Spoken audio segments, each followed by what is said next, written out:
제 이름은 와카바야시 히토시. 30살의 평범한 직장인입니다. 이번에는 제 형이 일으킨 문제에 대한 썰이에요. 저에게는 같은 나이의 아내가 있어요. 이름은 토모미. 올해로 결혼 3년 차예요. 서로 30살, 나이가 나이다 보니 경제적으로도 안정되기 시작해서 저희는 아이에 대해 얘기하게 되었어요. 난 당신과의 아이를 원하긴 하지만 여성한테 신체적 부담이 큰 게 걱정이야.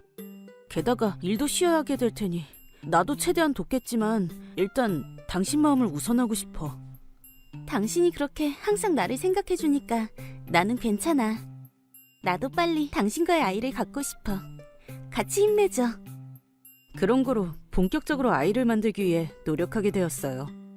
인터넷에 검색해보니 기초 체온, 배란일 등 타이밍도 중요하다고 하여 토모미의 몸 상태를 봐가면서 진행하기로 했죠. 그런데 1년이 지나도 아이가 생기지 않았어요. 의학적으로는 부부가 2년 동안 임신을 시도했는데 임신하지 않으면 불임일지도 모른다고 해요. 그래서 만일을 위해 함께 불임증 검사를 받았는데 무려 아내 쪽이 불임증이라는 것이 발견되었어요. 그 말을 들은 토모미는 아주 우울해했어요. 나 때문에 당신이 아이를 갖지 못한다니 정말 미안해. 지금이라도 늦지 않았어. 다른 사람과 결혼하고 싶다면 그렇게 해줘. 바보 같은 소리 하지 마.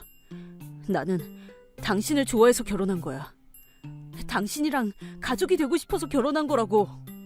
당신이 아이를 갖지 못하는 건 아쉽지만 그렇다고 당신과 이혼하고 다른 사람과 결혼하는 건 상상도 못해. 앞으로도 나랑 같이 있어줘. 물론 아이를 갖지 못하는 건 아쉬웠지만 요즘 세상에 아이를 들이는 방법은 많아요. 그래서 둘이서 얘기한 결과 금전적인 리스크를 고려해 불임 치료는 하지 않고 양자를 드리는 쪽으로 생각해 보기로 했어요. 만약 양자를 드릴 거면 부모님과 함께 얘기해 보는 게 좋으려나? 그렇네. 손주의 얼굴을 기대하고 계셨잖아. 그렇게 하자. 그런 거로 저는 아내와 함께 본가를 방문하게 되었어요. 추석이어서 친척이 다 같이 제 본가에 모였죠. 그리고 부모님이 아이에 대해 물어보셔서 솔직히 사정을 말하자. 불임이라고? 완전 쪽박이었구나. 안타깝네. 여자로서 결함품이라니. 잠깐! 그런 식으로 말하는 건... 난 괜찮으니까 참아줘. 이 무례하게 짝이 없는 부부는 부끄럽게도 제 6살 연상의 형 히데유키, 그리고 그 아내 제 형수인 사람이에요. 이렇게 배려심이라고는 찾아볼 수 없는 말을 하는 사람들이라 솔직히 좋아하지 않습니다. 그들의 아들은 올해로 중학생이 되었을 거예요. 명문 중학교에 다니게 되었다며 둘은 그걸 계속해서 자랑했어요. 이런 불쾌한 일을 겪으면서도 토모미가 신경 쓰지 말라고 달래서 무시하기로 했죠. 하지만 집에 돌아가고 몇 주 후, 야, 잠깐 할 말이 있는데. 뭐야? 지금 너네 집에 가려고 하는데 집에 있냐? 그야 휴일이니까 둘 다 있는데 무슨 볼일이야? 좀 부탁하고 싶은 게 있어서. 부탁하고 싶은 거? 뭔데? 그건 도착하면 말해줄게. 됐고 지금 말해. 아무리 형제라지만 이유도 말하지 않고 갑자기 오다니 비상식적이잖아. 형인데 차갑구만. 뭐 됐다. 그럼 이유를 말해둘게. 너희한테 딸을 좀 맡기고 싶어서. 뭐? 이런 말도 안 되는 요구를 꺼낸 겁니다. 그보다 형한테서 딸 얘기를 들은 건 오랜만이었어요. 항상 아들 자랑만 했거든요. 아무튼 재미없는 농담이라고 생각했는데 정말 조카인 마오를 데려오더군요. 마오를 보고 저도 토모미도 당황하고 말았어요. 분명 올해 초등학교 4학년일 텐데 그 애는 삐쩍 말라 있었고 왜인지 지친 얼굴은 나이보다 어려 보였어요. 그리고 그 애를 데려온 형은 야, 양자를 드릴 예정이라면서? 마침 잘 됐잖아. 이 녀석 줄게. 피가 이어져 있으니 그게 더 좋을 거 아니야? 귀를 의심하게 되는 발언이었죠. 아무튼 사정을 들어보니 마오는 아주 어른스러운 아이로 집에서든 어디서든 책만 읽는다고 해요. 실제로 지금도 책을 읽으면서 구석에 얌전히 있어요. 하지만 예를 들어 수업 중에는 산만하게 굴어서 선생님한테 매번 지적을 받는다고 해요. 대인관계도 서투른지 친구가 생긴 적도 없고 귀엽고 괴롭힘을 받게 되었다고. 이런 경위로 집에서 교육하기로 했는데 그래도 공부를 하지 않고 역시 하루 종일 책만 읽는다고 하더군요. 사정을 설명한 후 형은 말했어요. 말을 걸면 대답도 안 하면서 자꾸 눈앞을 얼씬거려서 정말 곤란한 꼬맹이라고. 우린 감당이 안 되니까 너한테 준다는 거지. 우리는 아들 하나 있으면 충분해. 본인을 눈앞에 두고 이런 식으로 말하다니. 여러모로 하고 싶은 말은 많았지만 아무튼 신경 쓰였던 건 근데 많이 야유였네. 밥은 잘 먹이고 있는 거야? 그 애가 이상할 정도로 마른 점이었어요. 그러자 형은 죄책감도 없이 우리 집에서는 말을 잘 안 들으면 밥을 굶기는 벌을 주거든. 밥을 안 줘도 대답을 안 하더라고. 대체 얼마나 오랫동안 밥을 주지 않은 걸까요? 이건 완전히 학대입니다. 제가 분노의 몸을 맡겨 소리 지르려고 하자 토모미가 마오를 끌어안으며 가엾어라. 대체 몇 년이나 이렇게 심한 짓을 당한 거니? 그렇게 말하며 눈물을 흘렸습니다. 아무래도 상의할 필요는 없는 것 같네요. 토모미와 눈을 마주치고 저는 형에게 쏘아붙였습니다. 알았어. 그 대신 2번 다시 나랑 이 아이 앞에 나타나지 마. 바라던 바야. 그럼 난 간다. 이렇게 저희는 조카를 거두어 갑자기 초등학교 4학년 여자아이의 부모가 되었습니다. 그리고 며칠 후 마오는 좀 어때? 버려진 것에 대한 충격은 그렇게 크지 않나 봐. 그 부모라면 그럴만하지. 근데 확실히 굉장히 별난 아이야. 정말 책을 좋아하는지 하루 종일 읽고 있어. 그렇구나. 뭐 그것뿐이라면 어른스러운 평범한 아이 같은데. 근데 집중력이 엄청나. 밥 먹는 것도 잊을 정도야. 하지만 밥을 먹지 않으면 정말 영양실조가 될지도 몰라. 응, 나도 알지. 참고로 내가 친구한테 받아온 장난감은 어때? 쳐다보지도 않아. 게임에도 꾸미는 데에도 전혀 관심이 없나 봐. 그럼 돈이 많이 안 드니까 고맙긴 하지만 우리 눈치를 보느라 참는 거라면 걱정이야. 조금 더 상태를 지켜보자. 형의 말대로 마오는 별난 아이였어요. 종종 멍을 때렸고 정신이 다른 데에 팔려있는 것 같았죠. 대화는 평범하게 할 수 있지만 그 애가 아무것도 하지 않을 때에만 그랬어요. 예를 들면 재택학습 숙제도 전혀 하지 않아서 공부를 싫어한다고 생각했어요. 그런데 얌전하다고 생각했더니 갑자기 산만한 행동을 하는 모습도 보였고 아직 먹는 중인데 다른 곳으로 가려고 하거나 같이 외출하면 어느샌가 다른 곳으로 가버리곤 했어요. 인터넷에서 조사해봤는데 아마 어떤 발달장애가 있는 것 같았어요.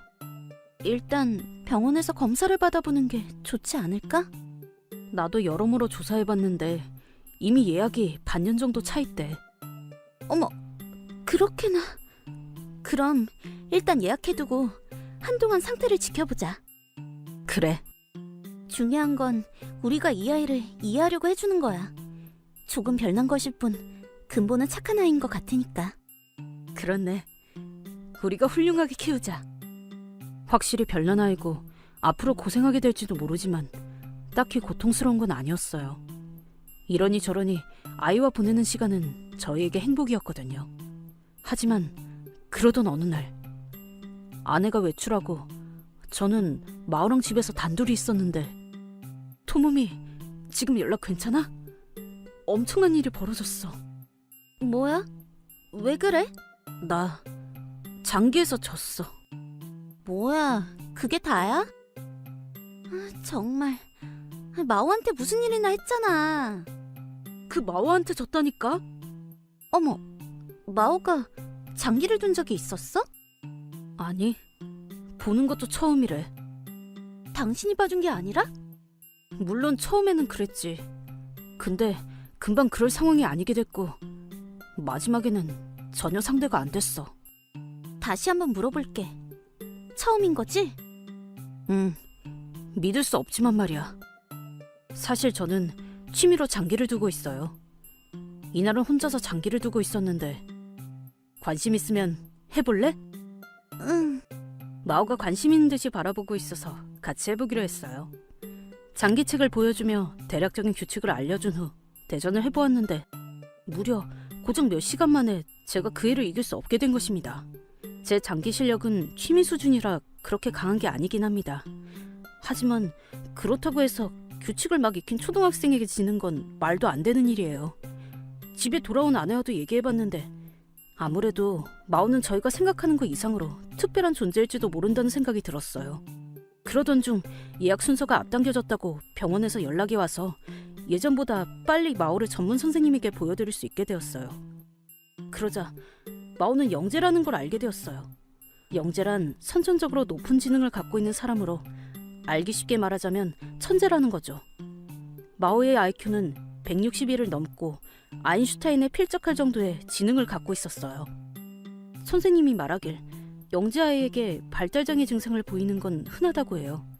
그렇기에 친부모는 물론 저희도 눈치채지 못했던 거죠.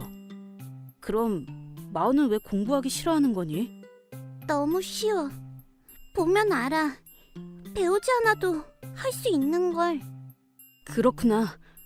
평소 읽는 책에 나오는 한자도 술술 읽었었지. 옛날 아빠랑 엄마는 간단한 책만 줬는데 지금은 집에 있는 책은 아무거나 읽어도 된다고 해줘서 엄청 즐거워. 나 새로운 집에서 아빠랑 엄마랑 살게 돼서 행복해. 마오는 처음으로 저희를 엄마 아빠라고 불러줬어요. 기뻐서 눈물이 넘쳐 흘렀어요. 하지만 울고 있을 때가 아니었죠. 초등학교 공부가 너무 간단해서 시시하다는 말이니 학교에 억지로 다니게 해봤자 의미가 없어요. 그래서 저희는 특별한 마오에게 어울리는 환경을 갖추기 위해 이것저것 알아보기로 했죠. 그리고 4년 후 아빠, 어때? 교복 잘 어울려? 엄청 잘 어울려. 벌써 다 컸네. 자, 사진 찍는다. 마오는 중학교 2학년이 되었어요. 영재를 위한 고레벨 학습 교재를 준비했더니 지금까지 행동이 거짓말이었던 것처럼 열심히 공부하게 되어 쑥쑥 천재로서 두각을 드러내게 되었어요.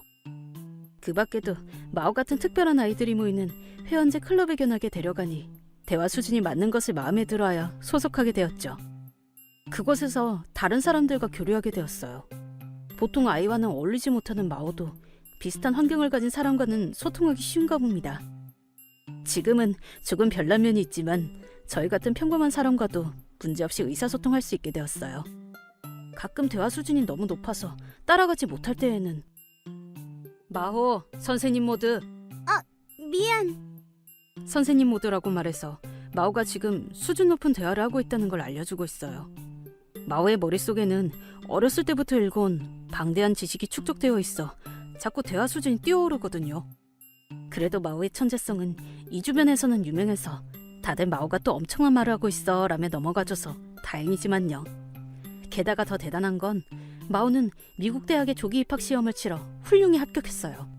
내년부터 저희 딸은 대학생이 되는 거죠. 마오랑 내년부터 떨어져 지내야 한다니 너무 괴롭다. 심지어 미국이라니. 매일 화상통화도 할 수 있고 명절에는 돌아온다니까. 그래. 아이한테서 독립하는 첫걸음이야, 여보. 마오가 멀리 떠나버린다는 외로움에 슬퍼하는 나날입니다. 마오가 중학생으로서 보내는 이 2년을 최선을 다해 행복하게 만들어주겠다고 결심했어요. 그러던 중 저희 집에 생각지도 못한 인물의 방문이. 왜 네가? 안녕. 오랜만이다. 두 번 다시 내 앞에 나타나지 말라고 했잖아. 딸을 버린 형이 찾아온 곳입니다. 오랜만에 본 형은 뭔가 야위어 있었고 옷도 엉망이었어요.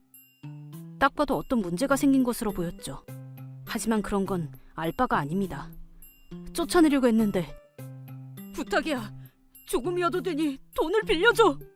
무려 무릎을 꿇으며 돈을 빌려달라고 빌기 시작한 것입니다. 안 좋은 예감은 꼭 적중한다 싶어 한숨이 나왔어요. 일단 사정을 들어보니 상상 이상으로 엄청난 일이 벌어졌더군요. 일의 발단은 형의 아들이 식당에서 알바를 시작한 것. 형의 아들은 이제 고등학생이 되었나 봅니다. 뭐 마오의 오빠니 그 정도려나 라고 생각하며 듣고 있었는데 무려 그 아들이 요리 전의 재료를 쓰레기통에 버린 후 그걸 다시 접시에 돌려놓는 장난을 영상으로 찍고 있었다는 겁니다. 심지어 하필이면 그걸 SNS에 올렸다고 하더군요. 소위 말하는 수불제가 되어 역시나 그 영상은 여기저기로 퍼지며 난리가 났고 가게 주소까지 밝혀지자 소란을 무겁게 받아들인 학교 측에서 퇴학 처분을 내렸다고 해요. 괴롭힘이 끊이지 않아 가족 모두가 제대로 밖에 나갈 수 없는 상황이 되었다네요. 그 탓에 형도 형수도 일을 그만둘 수밖에 없게 되어 가정은 순식간에 몰락했어요. 게다가 그 가게의 근본 기업에게 다에게 손해배상을 청구당해 아주 큰 위기에 놓인 상황이라는 겁니다. 하지만 솔직히 동정심도 들지 않아서 거절하려고 한 순간 다녀왔어. 타이밍 안 좋게 중학교에서 마오가 돌아오고 말았어요. 그러자 형은 손바닥 뒤집듯이 마오니? 많이 컸구나. 지금 넌 중학생인가? 아무튼 예뻐졌구나. 그렇게 지그시 마오의 가치를 재듯이 바라보았어요. 제가 막으려고 하자 형은 신경도 쓰지 않고 얘기를 이어갔어요. 그래, 우리가 이 녀석을 보내줬잖아. 그만큼 돈을 내놔. 뭐? 애초에 아이를 공짜로 넘긴 게 잘못됐던 거지. 그래, 100만 엔 정도면 어때? 당신 누구야? 우리 아빠는 거기 서 있는 사람인데?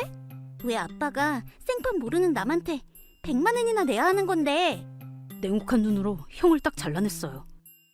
마오의 기억력이라면 눈앞에 있는 사람을 잊을 리가 없는데, 즉 이게 마오의 의사라는 거죠. 아빠, 경찰 부를까? 그래, 아빠도 곤란하던 참이었거든. 지금 당장 경찰을 부를게. 그럴 수가. 부탁이야. 나는 친형이잖아. 친부모잖아. 부탁이야, 도와줘. 맞다. 분해 보이는 김에 하나 더 알려줄게. 나 사실 꽤 부자야. 뭐? 나 말이야, 주식에 재능이 있나 봐. 고등학생 때부터 주식을 시작해서 내 개인 자금으로 4천만 엔을 모았어. 이것도 다 아빠랑 엄마가 내 개성을 받아들이고 사랑으로 키워준 덕분이야. 당신도 자기 아이를 제대로 사랑으로 키웠으면 이런 일이 벌어지지는 않았을 텐데. 불쌍하네. 그딴 건 거짓말이야. 너는 소통장애를 가진 쓰레기였잖아. 그런 게 가능할 리가 없어. 헛소리하지 마. 뭐 믿든 말든 당신 자유지만 다음에 또 내 행복을 부수려고 하면 용서 안 할 거야. 이렇게 형은 제가 부른 경찰에게 끌려갔어요. 마오는 일본을 떠나기 전에 하고 싶은 말을 다 해서 후련해. 라며 시원스런 표정을 지었어요. 형의 방문은 불쾌하게 짝이 없는 일이었지만 마오의 마음속 답답함이 가셨다면 그것만은 좋은 일인 것 같아요. 그 후 제 부모님이나 친척에게 계속해서 연락이 왔어요. 아무래도 닥치는 대로 친척들에게 고개를 숙이며 도움을 청하고 있다나 봐요. 하지만 아무도 도와주지 않았죠. 마오에게 한 쓰레기 같은 짓은 제가 부모님과 친척에게 이미 말한 후였거든요. 어떤 모임에서 형 가족과 마주치는 사태를 피하기 위해서였는데 결과적으로는 그들의 퇴로를 끊게 될 줄이야. 하지만 동정할 여지는 전혀 없습니다. 마오가 받은 몇 년 동안의 고통은 평생 치유할 수 없으니까요. 그 응보를 받는 날이 온 것뿐이죠. 이렇게 형은 집을 압류당하고 모든 걸 잃었다고 해요.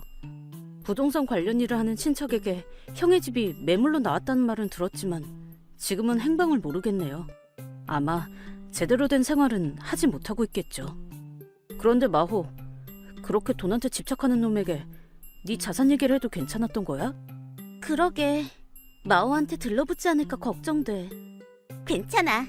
이 집에 홈시큐리티를 도입할 거니까. 내가 없는 동안에도 아빠랑 엄마를 제대로 지킬 거야. 딸이 너무 어엿해서 부모로서 면목이 없네. 그러게 말이야. 무슨 소리야. 지금의 내가 있는 건 엄마랑 아빠 덕분이잖아. 엄마랑 아빠를 위해서 할 수 있는 건 뭐든지 하고 싶어. 마호, 솔직히 이 집에 끌려왔을 때 나는 아무 기대도 하지 않았거든. 어딜 가든 마찬가지고 나를 이해해주는 사람 따윈 없을 거라고 생각했어. 하지만 그날 엄마는 처음 만난 나를 끌어안으며 울어줬어. 처음으로 사랑을 느낀 것 같았어. 이 집에 오게 되어 정말 다행이야. 이 집의 아이가 되어서 정말 행복해. 나는 미국으로 떠나지만 언제나 엄마랑 아빠를 생각하고 있을 거야. 마호. 토모미는 처음 마오를 만났을 때처럼 마오를 부드럽게 끌어안았어요. 그리고 저는 사랑하는 아내와 딸을 끌어안았죠. 저희 부부는 아이를 가질 수 없는 걸 슬퍼했고 마오는 좋은 가족을 만나지 못한 걸 슬퍼했어요. 그런 셋이 만난 건 운명이라고 표현할 수밖에 없어요. 저희는 피보다 마음 깊은 곳에서 이어져 있어요.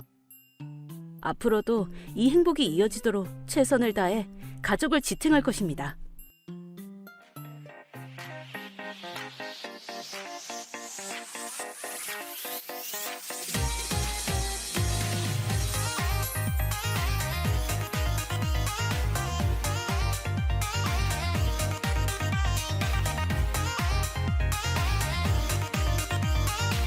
내 이름은 사토 류타. 외자기업에 근무하는 33살이다. 고등학생 때 동갑의 러시아인이 우리 집에 홈스테이를 하러 온 걸로 해외에 관심을 갖게 되었다. 일본어를 잘하는 알렉세이와는 지금도 교류가 이어지고 있으며 일도 함께할 정도의 관계이다. 대학생 때 영어와 러시아어를 공부한 덕분에 해외 출장도 늘고 있다. 그리고 지금은 나에게도 가정이 있는데 이번에 러시아로 한 달 동안 출장 간다고? 응, 수도인 모스크바로 가게 됐어. 그래, 쓸쓸해지겠다. 미안해, 또 둘만 남게 되겠지만. 신경 쓰지 마, 이해해. 그렇게 말해주니 고마워. 아빠, 또 가버리는 거야? 그래, 추운 나라에 가는 거야. 러시아는 어떤 곳이야? 엄청 넓고 아빠 친구가 있는 곳이지. 생각났어. 알렉세이 아저씨지. 아저씨라니. 알렉세이 씨라면 결혼식 때 와준 그 사람? 맞아. 일본을 아주 좋아하는 러시아인이야. 교환학생으로 일본에 왔던 게 어제일 같네. 그 사람 만날 거야? 물론이지. 모스크바 지사에서 일하고 있거든. 추억 얘기도 잔뜩 나눌 수 있겠네. 나도 그렇게 생각해. 아! 일본에서 선물을 가져가는 건 어때? 오, 괜찮은 생각이야. 과자가 무난하겠다. 아빠, 비행기는 언제 타러 가? 다음 달 첫째 주 화요일이야. 감기 안 걸리게 조심해. 마미, 언제 이렇게 큰 거니? 그러다 모처럼 만든 카레가 식겠어. 서양 과자 전문점에 밀크 푸딩 먹고 싶지 않아? 디저트 먹고 싶어. 당신 카레는 정말 맛있어. 공통 친구에게 소개받은 1살 연하인 아내 모모코. 입사 4년차에 들어서면서 태어난 아끼는 딸 마미. 사랑하는 가족에게 둘러싸여 나는 매일 행복하게 살고 있다. 알렉세이를 다시 만나면 무슨 말을 할까?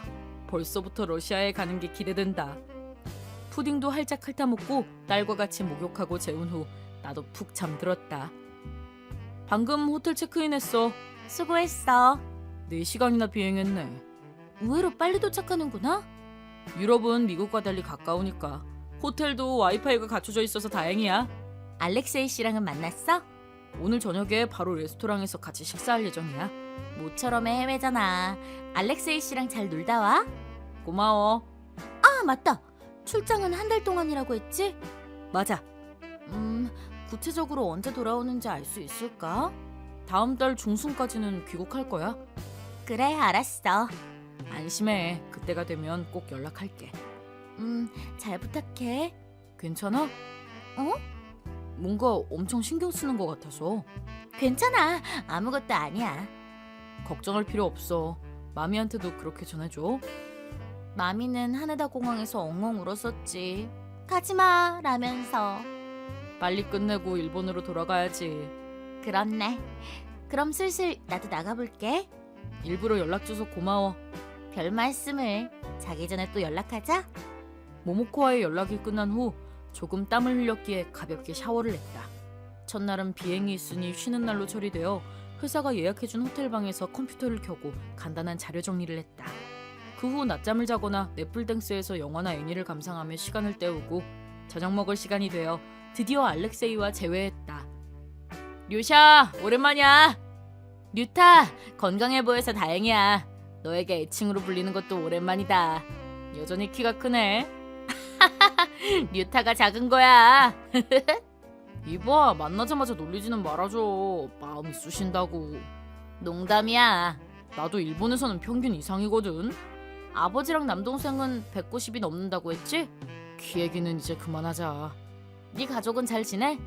아내랑 딸도 아주 건강해. 좋겠다. 나도 멋진 여성과 결혼하고 싶어. 줘줘야 할 거 없어. 아직 33살이잖아? 그래서 더 서두르고 싶어지는 거야. 네가 아는 사람 중에 예쁜 사람 없어? 소개 좀 해줘. 그래. 생각해 볼게. 자, 오늘은 내가 사는 거야. 러시아 음식을 마음껏 즐기도록 해. 스바시바 러시아. 바자르스타. 레스토랑에서 약 3시간 정도 먹으면서 대화를 나누었고 다음 날부터는 본격적으로 일을 시작했다. 와이파이가 설치되어 있는 사무실이나 호텔에서 가끔 가족과 영상통화를 즐겼다. 마미는 이제 눈물을 뚝 그쳤다. 알렉세이의 동료들과도 협력하여 진행 중인 프로젝트를 성공시키기 위해 한마음으로 회의에 임했다. 그 후 순식간에 시간이 흘러 한 달 동안 신세 많이 졌어. 정말 고마워. 신경 쓰지 마. 피차 일반이지. 아니, 도움을 받은 건 사실이니까. 나도 일본에서 너랑 너희 가족에게 도움 받았잖아. 그 보답이지. 또 일본에 와줘. 다들 기다리고 있으니까. 그거 말인데, 응? 사실 상사가 장기 휴가를 따와서 일본 여행을 계획 중이야. 그렇구나. 잘 됐다. 준비되는 대로 티켓도 예약할 거야. 올해 안에는 올 수 있을 것 같아? 물론이지. 너에게 관광 안내를 받고 싶어.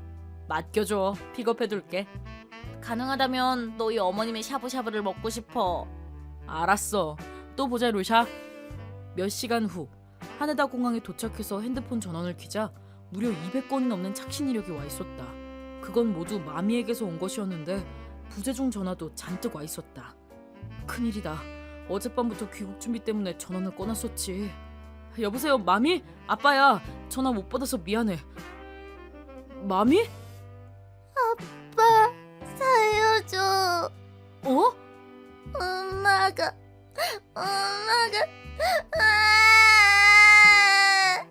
진정해, 마미. 대체 무슨 일이니? 심호흡하고 쉬. 아빠가 러시아에서 일하는 동안 엄마가 집에 모르는 사람을 데려왔어. 모르는 사람? 할아버지도 할머니도 아닌 남자. 뭐? 학교 안 가는 날에는 나를 두고 어디론가 가버려. 뭐라고? 밥도 컵라면이나 편의점 주먹밥만 주고 엄마는 아무것도 안 만들어줘. 그게 정말이야? 응, 지금 엄마 집에 있니? 거실에서 남자랑 같이 TV 보고 있어. 설마 마미의 눈앞에서 바람을 피운 거야? 마미는 지금 어디 있니? 마미 방? 응, 침대에 있어. 알았어. 바로 갈게. 부탁이야, 빨리 와줘. 외롭게 해서 미안하다. 괴로울지도 모르겠지만 잠시 방에서 나오지 말고 기다려줘. 나 착하니까 아빠 말 잘 들을게. 정말 기특하다. 아빠 지금 택시 탈게. 등줄기가 얼어붙는다. 피기가 가신다는 건 바로 이런 걸 두고 하는 말이겠지. 모스크바의 공항에서 알렉세이와 헤어지고 고작 몇 시간 후 순식간에 현실로 끌려 나온 기분이었다. 잠시만, 모모코가 바람? 한 달 전까지는 그런 낌새조차 없었잖아. 머릿속이 점점 엉망이 되어간다. 아니, 나보다 마미가 우선이다. 딸이 가장 걱정이다. 1초라도 빨리 집에 돌아가야 해. 공항에 택시를 잡고 주소를 말했다. 약 30분 정도 차로 이동하여 집에 도착했다. 모모코! 류타? 이게 어떻게 된 거야? 설명해. 벌써 돌아왔어? 비행기 도착 시간은 저녁이었을 텐데. 어제 자기 전에 얘기했잖아. 낮에는 귀국한다고 말했을 텐데. 그렇구나. 저 사람은 누구야? 남편분 안녕하십니까? 이 사람은 타쿠토 선배야. 육아로 퇴사하기 전에 근무하던 회사의 선배야. 당신이 없는 동안 밤상대가 없어서 나도 모르게. 다시 말해, 바람 피운 걸 인정한다는 거지? 아니야, 바람 피운 게 아니야. 심지어 마미가 집에 있을 때 부르다니 뭐 하자는 거야, 당신은? 아이, 정말. 여자도 남자처럼 원할 때가 있는 거야. 나도 이혼한 지 얼마 안 돼서 외로웠거든. 서로 합의하에 해버렸습니다. 누가 너한테 물어봤어? 다물고 있어. 네. 이 녀석, 나이도 먹을 만큼 먹은 게 껄렁거리기는. 우린 진심으로 서로를 사랑하는 게 아니야. 뭐? 간단히 말하자면 색파 같은 거지. 설마 마미한테 보여준 건 아니겠지? 그건 절대 아니야. 할 때는 반드시 러브호텔에 가니까 오늘도 이제 나가보려 했거든. 외출하는 동안 마미는 어떻게 하려고 했어? 그 애는 초등학교 1학년이잖아. 혼자서 집 지키고 있으면 되지. 무슨 소리야? 마미는 미성년자라고. 시끄러워. 일일이 설교하지 마. 변명밖에 하지 않은 모모코에게 진심으로 화가 났고 경멸했다. 거실에서 꽁냥대던 남자의 이름은 타쿠토. 몇 년이란 회사에서 신세를 졌다고 하는데 나는 이 녀석과 단 한 번도 만난 적이 없다. 결혼식에 부르지 않았던 것 같다. 뭐가 뭔지 모르겠어. 타쿠토랑은 어떻게 만나게 된 거야? 아주 간단해. 선배가 아내랑 이혼해서 놀아달라고 연락이 왔어. 그걸 받아들인 건가? 당신은 해외 출장 중이니까 잠깐이면 괜찮을 거라고 생각한 것뿐이야. 안심하세요. 나도 모모코도 진심인 건 아니니까요. 난 입 다물라고 했을 텐데. 귀찮아. 성격이 그러니까 미움받는 거예요. 너 쓸데없는 언쟁은 그만해. 2층에 있는 마미한테 들리잖아. 네가 그런 말을 할 자격은 없어. 마미는 방에 틀어박혀서 200번도 넘게 나한테 전화를 했다고. 쓸데없는 짓을. 아동용 핸드폰을 사준 게 잘못이었나? 울면서 나한테 전화하니 마음이 아팠어. 뭐야. 당신은 그 애만 신경 써. 우리의 소중한 딸이잖아? 나도 엄마이기 이전에 한 명의 여자야. 가끔은 신경 좀 써줄 수 있잖아. 당신과 마미를 위해 필사적으로 일해왔어. 돈만 있으면 되는 게 아니야. 당신도 내 프로포즈를 받아들여줬잖아. 그건 류타가 나를 사랑해주니까 그런 거지. 항상 공주님 취급해주니까 결혼한 거야. 말도 안 돼. 무슨 말이라도 좀 해보지. 직업 특성상 국내에 불문하고 출장이 있다고 결혼 전에 말했어. 그래도 괜찮다고 몇 번이나 얘기했잖아. 그런 거 몇 년 지나니까 잊어버렸어. 반성할 기미도 없구나. 당신이 나쁜 거야. 마미만 귀여워하잖아. 당신이 바람을 피우는 여자일 줄은 몰랐어. 조금 머리를 식히고 싶어. 당신도 나랑 같은 입장이었으면 분명히 바람 피웠을걸? 당신이랑 똑같이 취급하지 마. 모모코, 이제 어떡할래? 엄청 예쁜 호텔 예약해뒀는데. 아, 어떡하지. 류타한테 들켰으니. 마음대로 해. 나는 마미를 데리고 본가로 돌아가겠어. 마침 며칠 휴가를 받았으니까. 아, 그래? 그럼 서로 마음대로 지내자. 마미에 대해 아무 생각이 없구나. 그럼 난 2층에 올라가서 마미랑 얘기할게. 그래, 그래. 출장에 피로를 느낄 틈도 없이 마미의 방으로 가자. 마미는 내 얼굴을 본 순간 큰 소리로 울면서 매달려왔다. 많이 컸다고는 하지만 이 아이는 아직 7살이다. 부모의 사랑을 원하고 느끼고 싶어할 나이다. 그 녀석은 더 이상 용서할 수 없다. 사죄했다면 관계를 되돌릴 여지가 있었을지도 모르지만 더 이상 같이 사는 건 무리다. 빠르게 짐을 싸서 일단 본가로 돌아가기로 했다. 그렇게 행복했던 가정은 이미 차게 식어 있었다. 마미, 안정될 때까지 할머니 할아버지랑 살자. 아빠 회사랑 마미가 다니는 초등학교도 가까우니까. 엄마는 날 싫어하는 거야? 아니야, 그것만은 아니야. 그렇게 생각하고 싶은데. 아빠는 계속 같이 있어줄 거지? 그럼 물론이지. 마미는 아빠의 소중한 가족이자 공주란다. 나 더 착한 아이가 될게. 할머니랑 할아버지를 도울 수 있도록 힘낼게. 마미. 부모님은 우리를 따뜻하게 맞이해 주셔서 마미도 굉장히 기뻐했다. 저녁으로는 마미가 좋아하는 가라아게와 나폴리탄을 만들어 조금이라도 정신적 충격을 덜어주고자 노력했다. 적어도 휴가는 이 아이를 위해 쓰자. 그렇게 다짐하고 잠자리에 들었다. 3달 후 변호사를 데리고 이혼 협의를 하게 되었는데 협의는 난항을 겪고 전혀 해결되지 못하고 있었다. 나는 바람을 피운 게 아니야. 그냥 논 거지. 라고만 주장했다. 회사의 전 선배라는 타쿠토도 자기는 잘못이 없다고 생각하는지 위자료 청구해도 도망갈 건데. 라며 비웃었다.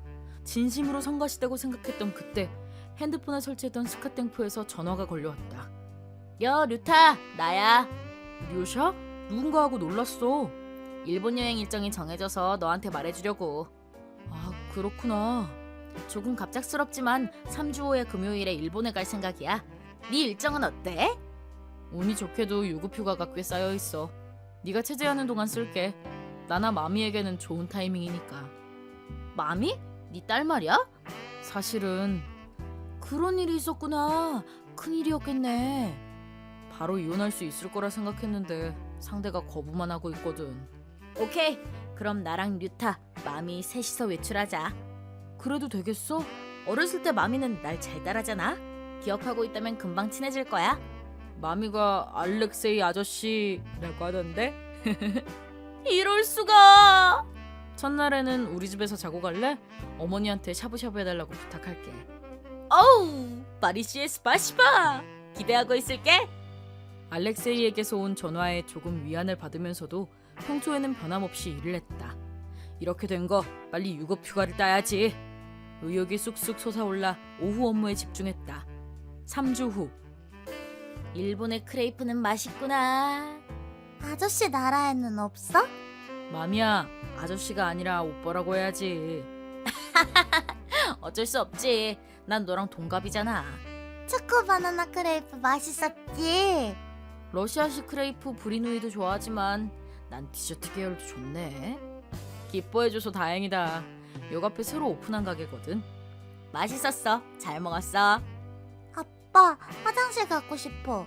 그럼 역으로 돌아갈까? 난 여기서 기다릴게. 고마워 류샤. 3주 후 예정대로 알렉세이는 일본에 왔다.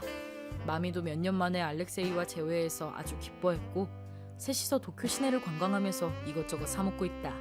중간에 화장실을 가고 싶어져서 근처 역으로 갔다.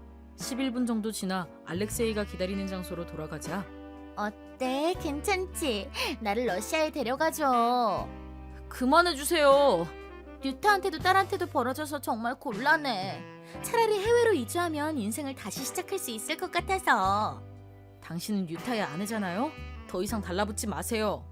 우리의 부부관계는 곧 끝날 거야. 그치? 잠깐, 그만.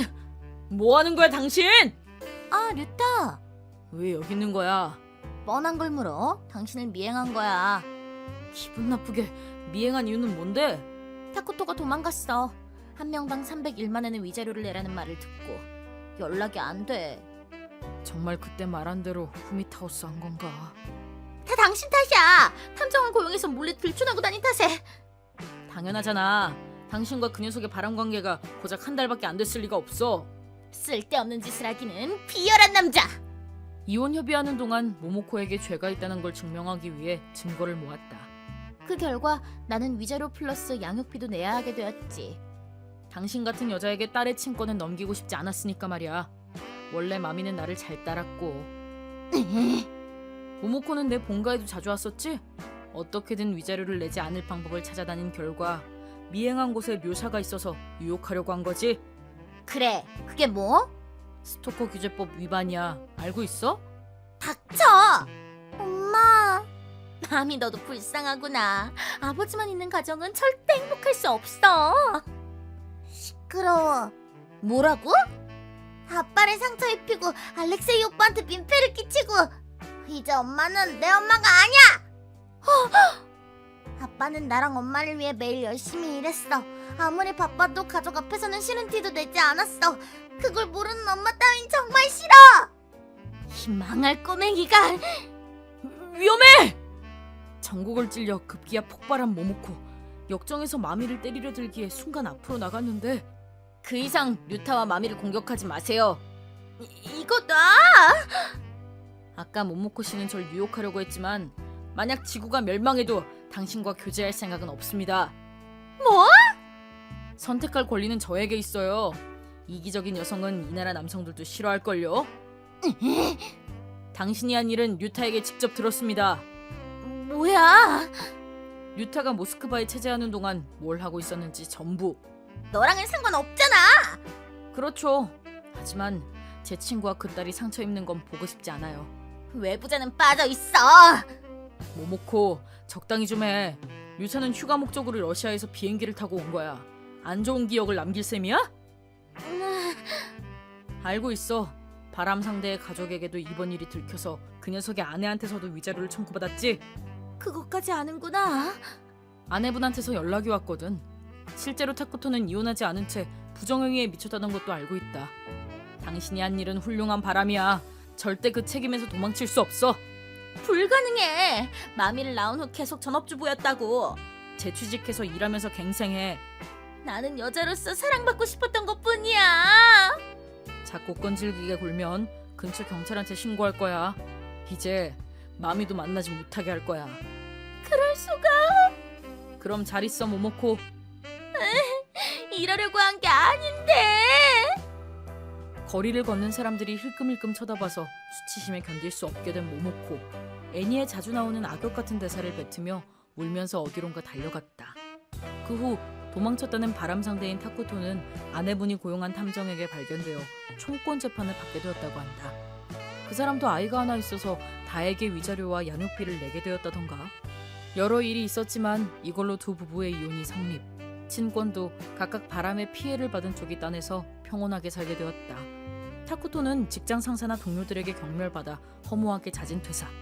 녀석은 알바로 아슬아슬 입에 풀칠하고 살게 되었다. 모모코는 급기야 부모에게도 버림받았다.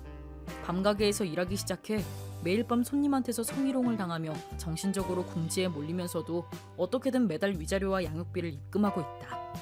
귀국 당일. 류타도 마미를 데리고 모스크바로 이사하면 좋을 텐데. 아니야, 나 추운 건 싫어서. 확실히 겨울 기온은 영하 3도 이상이니까 말이야. 마미도 추위에 약하거든. 아쉽네. 마음이 바뀌면 언제든 알려줘.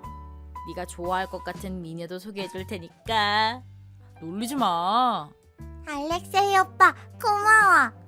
나도 마미랑 놀아서 즐거웠어. 또 만날 수 있을까? 물론이지. 다음에는 아빠랑 같이 러시아로 놀러와. 응. 다음엔 언제 만날지 모르지만 잘 지내 뮤샤. 어머님께 샤브샤브 맛있었다고 전해줘. 그럼 나부 스트레치. 알렉세이가 탄 비행기의 이륙을 지켜보며 나와 마미는 손을 잡고 돌아갔다. 우리의 집에 돌아가면 싱글데디로서의 생활이 시작된다. 하지만 결코 단둘이 아니다. 내 부모님도 건재하시고 가끔 도와주실 때도 있다. 가능한 한 마미가 슬프지 않도록 전력으로 애정을 쏟을 생각이다.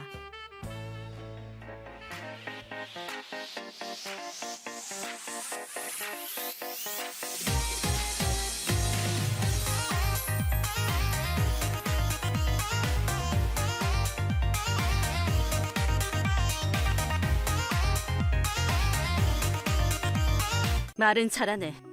얘가 한부모 가정이 된 건 당신들 탓이잖아. 뭐? 무슨 소리야? 거지인데다 머리도 나쁘다니 답도 없네. 내 얼굴을 보고도 기억을 못하다니 당신들의 기억력에 깜짝 놀랐어. 뭐라고? 떠올려봐. 당신들한테도 22년 전의 일은 상당히 기억이 남았을 텐데? 제 이름은 히라사카 이오리, 25살 회사원이에요.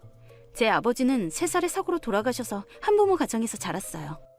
저는 철이 들기 전부터 엄마와 둘뿐인 가족이었어요. 그래서 아빠가 없는 걸 외롭다고 느낀 적은 없었죠. 엄마는 자주 우리는 아빠가 떠날 때 남긴 보험금이나 유족연금이 있으니까 어떻게든 될 거야. 나도 아직 일하기 좋은 나이잖아. 라고 밝게 말했어요. 엄마는 17살에 저를 낳으시고 20살부터 간호사로 일하기 시작했어요. 낳게 된 경위에 대해서는 자세히 알려주지 않았지만 학교를 휴학하고 출산 후에는 할머니를 의지했대요. 그리고 그 후 학교를 졸업하고 육아를 하면서 열심히 저를 키워주셨어요. 그리고 제가 고등학교, 대학교에 다닐 수 있게 해주어 남들만큼, 아니 그 이상의 행복을 받았어요. 물론 저를 위해 아침부터 밤까지 일하는 엄마에게 은혜를 갚고 싶은 마음에 학창시절 열심히 공부해서 일본에서도 굴지의 난관이라고 불리는 모니로버 국립대학에 합격했어요. 심지어 학비 부담을 드리지 않기 위해 특대생 자리를 따냈죠. 지금은 대학을 졸업하고 일본에서도 업계의 큰손으로 꼽히는 루키 상사에서 근무하고 있어요. 엄마는 우리 딸이 이렇게 우수해질 줄은 상상도 못했어 라며 울면서 기뻐해 주셨어요. 하지만 지금의 제가 있는 건 모두 엄마 덕. 그러니 앞으로는 제가 엄마를 도우며 편하게 해드려야겠다고 생각했죠. 그러던 중 어떤 남성을 만나게 되었어요. 안녕, 여기 앉아도 될까? 네, 앉으세요. 저기... 아, 나는 오코노기 마코토라고 해. 이 동아리의 졸업생이라 후배도 얼굴이나 보러 왔지. 그는 오토노기 마코토, 2살 연상으로 이미 졸업한 사람이었어요. 저는 몰랐지만 오토노기 집안은 나름 자산이 있는 가문이라고 해요. 오토노기 선배가 옆에 앉으니 친구한테서 줄줄이 라인이 왔어요. 잠깐 이오리! 마코토 선배 옆에 앉다니 치사해! 그렇게 말해도 난 모르는 사람인데? 너도 동아리 1년 같이 했잖아. 잘 기억 안 나. 이 책벌레, 공부벌레! 관심 없으면 나랑 바꾸자. 좋아. 다음 자리 바꿀 때 이쪽으로 와. 저는 이때 대학교 2학년이라 솔직히 머릿속에는 취업에 대한 걸로 가득했어요. 동아리는 숨 돌리는 정도로만 참가한 데다 누군가와 사귄다는 생각은 해본 적도 없었죠. 그래서 누가 옆에 앉든지 그닥 상관없었어요. 그렇게 생각했는데 어라, 자리 바꿔서 다른 데로 가버리는 거야? 네? 라인 보셨죠? 본 게 아니라 보인 거야. 정말 사생활 침해라고요. 미안. 근데 충격적이다. 내 옆 관심 없어? 선배 옆자리에 관심 없는 게 아니라 누구 옆이든 관심 없는 거예요. 난 네 옆자리에 관심 있는데. 그렇게 말씀하셔도. 저기, 이 다음에 둘이서 빠지지 않을래? 솔직히 저는 남성과의 연애 경험이 별로 없었어요. 엄마에게만 부담을 끼칠 수는 없으니 집안일을 적극적으로 도왔었고 고등학생 때는 공부에 전념했어요. 대학에서도 좋은 기업에 취직하기 위해 다양한 활동에 전념해왔어요. 그래서 연애 같은 건 후순위였죠. 그런 저에게 적극적인 오토노기 선배는 아주 매력적으로 비쳤어요. 제가 모르는 세상을 열어주는 오코노기 선배에게 의지하는 보람을 느낀 것.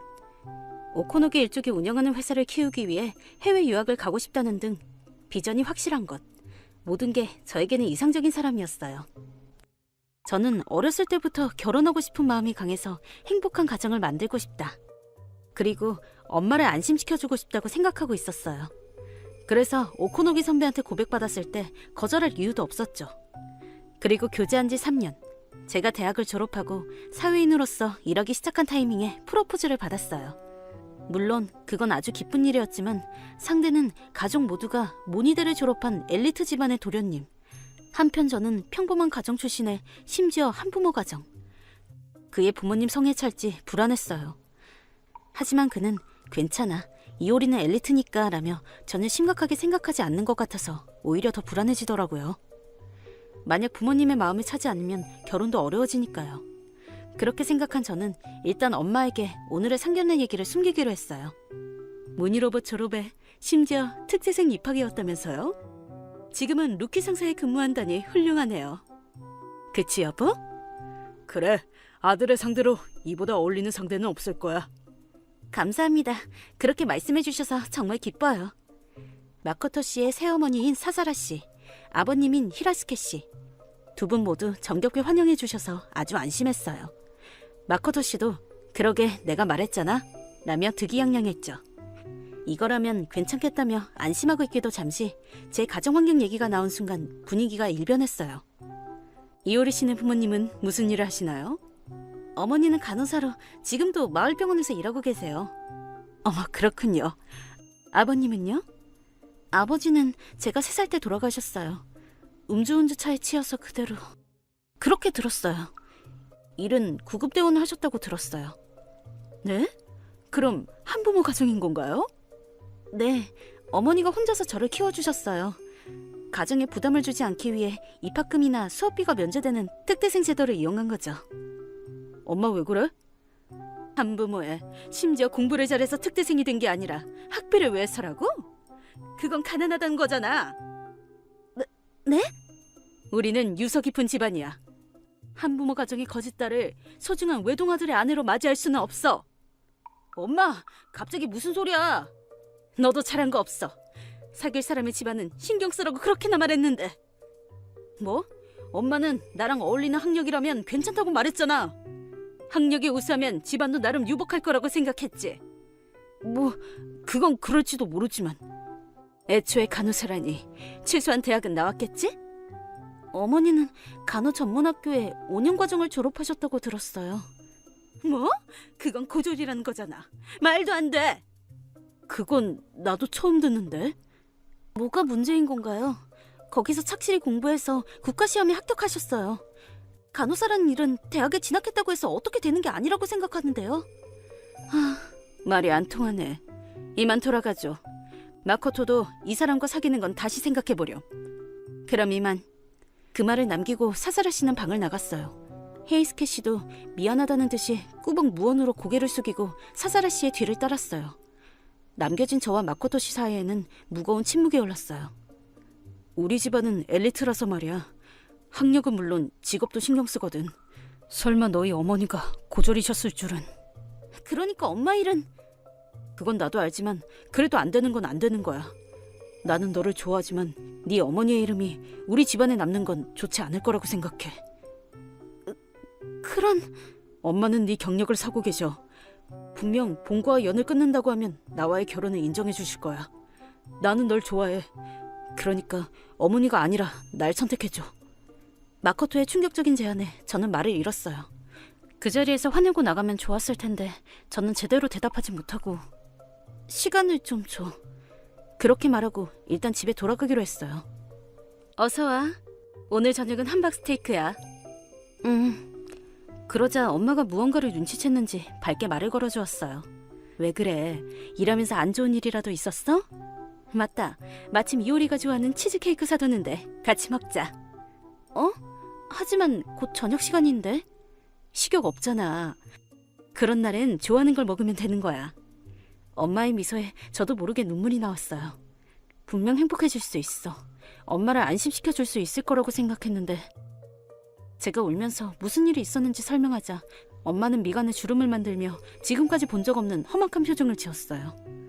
한부모라는 것만으로 가난하다고 하다니 무례하네. 그놈들 피는 무슨 색이래? 진짜 인간 맞아? 나 엄마랑 지낸 시간을 부정당하고 싶지 않아. 나는 엄마를 자랑스럽게 생각해. 아침부터 밤까지 일하면서 수업 참관도 삼자대면도 운동에도 빠지지 않고 달려와줬어. 엄마가 있어줘서 지금의 내가 있는 건데. 고마워. 엄마를 이렇게까지 생각해주는 딸은 많지 않을 거야. 고생해서 키운 보람이 있네. 그나저나 진짜 열받네. 그 상대 이름이 뭐라고? 아, 그러고 보니 성을 말한 적이 없었지. 오코노기 씨야. 특이한 성이지. 오코노기? 제가 그의 성을 입에 담은 순간 엄마는 생각에 빠진 것처럼 보였어요. 그리고 천천히 입을 열었어요. 이효리, 다시 한번 만날 수는 없니? 그한테 부탁하면 어떻게든 될 것 같긴 한데 그렇게 되면 결혼할지 말지 정해야 할 거야. 당일엔 엄마한테 맡겨줘. 잘 해결해볼게. 엄마가 자신 있게 말하기에 저는 그에게 경위를 설명하고 다시 얘기하는 자리를 만들어달라고 했어요. 그는 그 자리에서 이효리의 어머니가 절연해주면 편할 텐데 말이야 라고 말해서 스스로도 그에 대한 마음이 식어가는 게 느껴졌어요. 그리고 저희는 그에게 초대받아서 집 안으로. 사사라 씨는 저희를 보고 가난한 부모 자식이 여기까지 오느라 고생했겠네 라며 빈정댔어요.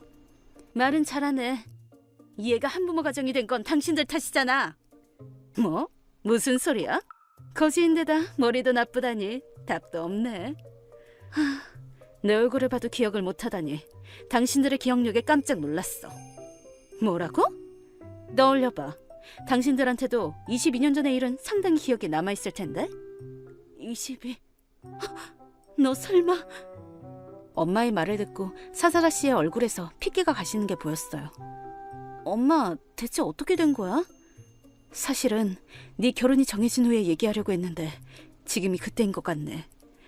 잘 들어. 제 이름은 히라사키 아케미. 42살 싱글맘이에요. 저에게는 하나 큰 비밀이 있는데 그 비밀은 제가 20살 때 시작되었어요. 아빠, 죽으면 안 돼! 제 아버지는 제가 20살 때 교통사고로 돌아가셨어요. 음주운전 차에 치여 직사. 운전수도 중상을 입었지만 목숨은 건진 것 같아요.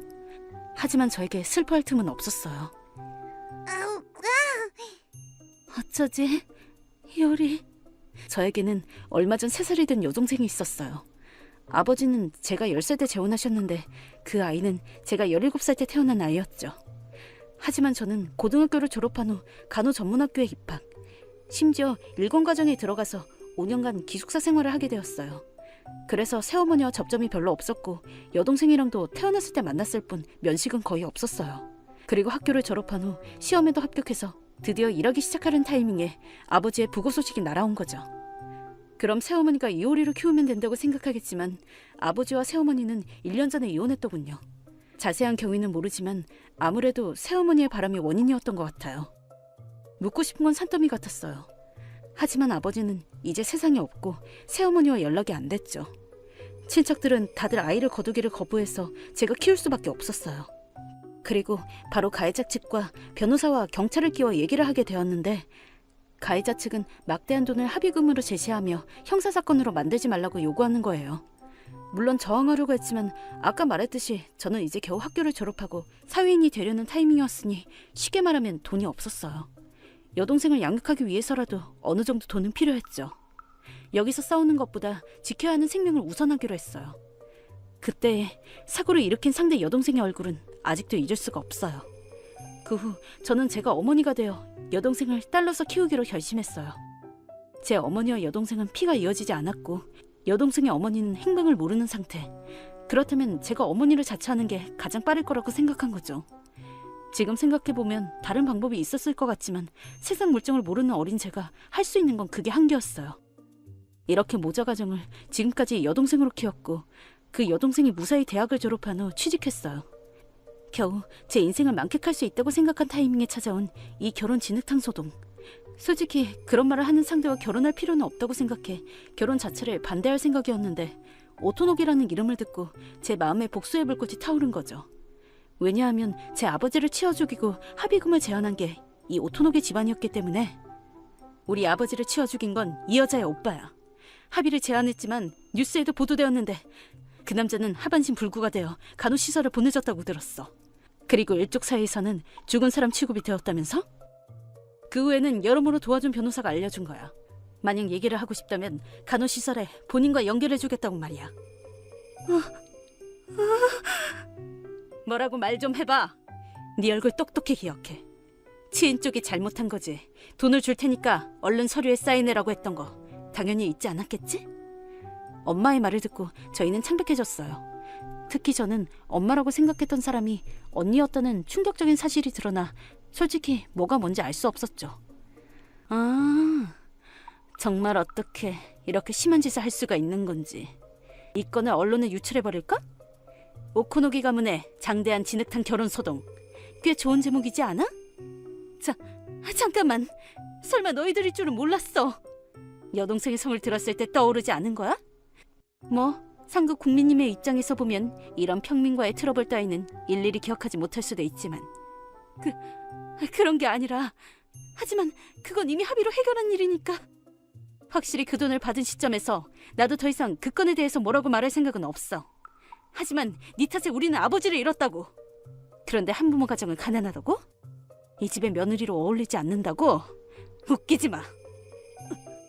나는 이효리가 저건 상대라면 가능한 한 응원하고 싶다고 생각했지만 이 집 사람이라면 얘기가 다르지. 결혼을 포기하는 게 좋겠어. 엄마, 너도 잘도 내가 딸과 연을 끊으면 결혼할 수 있다는 웃기는 소리를 짓거렸구나. 그야 확실히 히라사카 집안과 오토노기 집안의 문제는 몰랐습니다. 하지만 학력이나 경력을 중시하는 건 오코노기 가문으로서 당연한 겁니다. 일본에서도 몇 없는 명문 가문이라고요. 왕정을 모시는 재단의 분가라고요. 그러니 불쌍하게도 너 아무것도 모르는구나. 무슨 말씀이신가요? 잠깐, 당신 무슨 말을 할 셈이야? 네 어머니 모니대 출신도 뭣도 아니야. 네? 합의한다고 했지만 그 오토노기 가문을 조사하지 않을 수가 있나? 여러모로 조사해봤는데 경력을 사칭하고 있더라. 사실은 고졸, 심지어 공부를 못하는 밑바닥 학교. 트집 잡지 마. 명예훼손으로 고소할 거야. 가장이 될 예정이었던 오빠가 문제를 일으켜 간호시설로 가게 되면서 그 자리를 여동생이 대신하게 되었지만 여동생은 덜 떨어진 고물. 그래서 다른 곳에서 모니대를 졸업한 남편을 대릴 사위로 맞이한 거잖아? 모니대에 막대한 기부금을 내고 졸업 증서를 위조하지 않았어? 나는 5년 넘게 탐정에게 조사를 시켰다고. 증거도 다 모였어.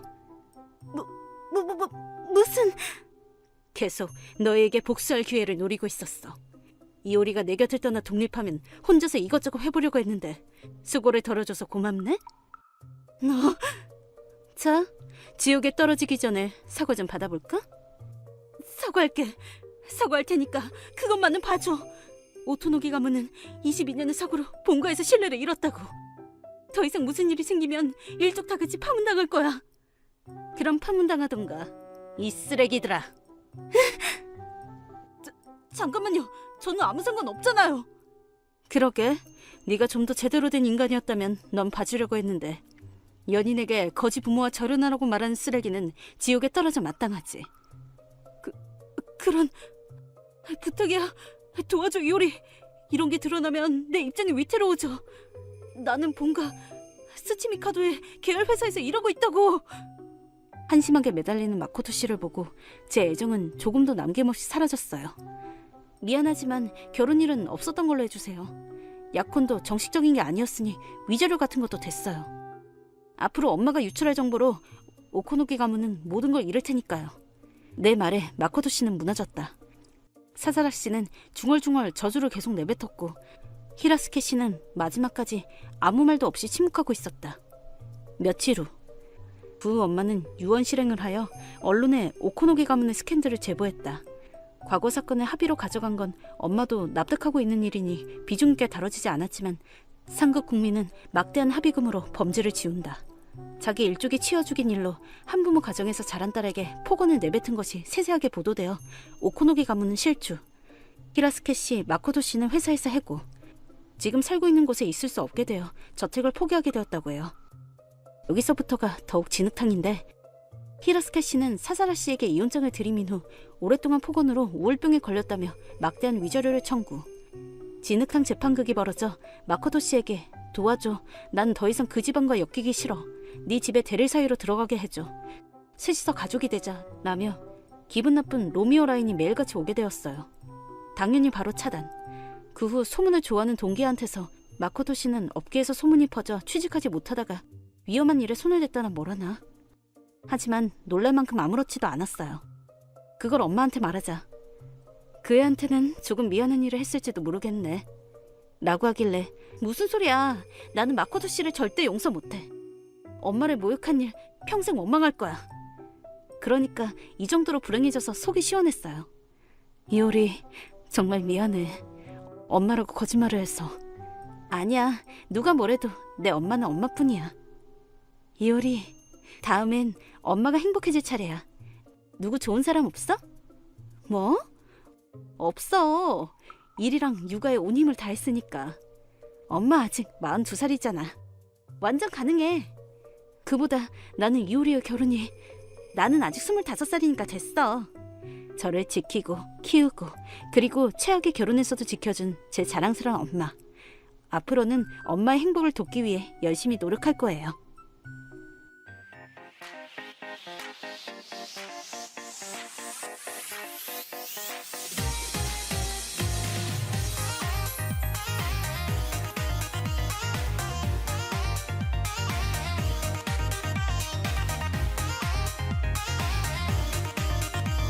내 이름은 타카시마 마사토. 호텔맨으로 일하고 있는 극히 평범한 사람이다. 다만 극히 평범하다는 건 내가 그렇게 생각하고 있는 것일 뿐, 사실은 호텔의 지배인으로서 갖가지 폐업 직전의 호텔을 재건한 실적이 있다. 회사에서는 재건의 마사토라는 별명을 붙어서 개인적으로는 조금 부끄럽지만 말이다. 그래도 이 일에는 자부심이 있고 다소 자신도 있다. 그러던 어느 날, 타케시마 씨, 잠깐 괜찮을까? 네, 무슨 일이시죠? 사실은 또 적자인 점포가 있어서 말이야. 그곳에 재건을 부탁하고 싶은데. 네? 또 이동인가요? 에이, 그러지 말고. 자네의 수완에 회사의 상층부도 기대하고 있거든. 그건 감사한 일이지만 저는 전근족이 되고 싶지는 않은데요. 상응하는 보상은 챙겨줄게. 부탁해. 재건의 마사토한테 걸려있다고. 정말 알겠습니다. 고마워. 하느님, 부처님, 마사토님. 그래서 다음 점포는 어떤 상황인 건가요? 또 어떤 사정이 있나요? 이 점포인데 모니로보 씨의 호텔인가요? 그래, 지금 우리 그룹에서도 가장 매상이 안 좋아서 말이야. 원인은 입지의 불리함일까요? 맞아. 그래도 관광객이 많은 지역이거든. 처음에는 나름 손님이 있었는데 주변에 가성비 좋은 호텔이 늘어난 것도 원인일지도 몰라. 그렇군요. 적자가 더 이상 이어지면 폐관도 고려해야겠지. 솔직히 꽤 어려워 보이는 상황이네요. 자네가 재건할 수 없다면 폐관하는 것도 어쩔 수 없지. 아무튼 잘 부탁하네. 알겠습니다. 최선을 다하겠습니다.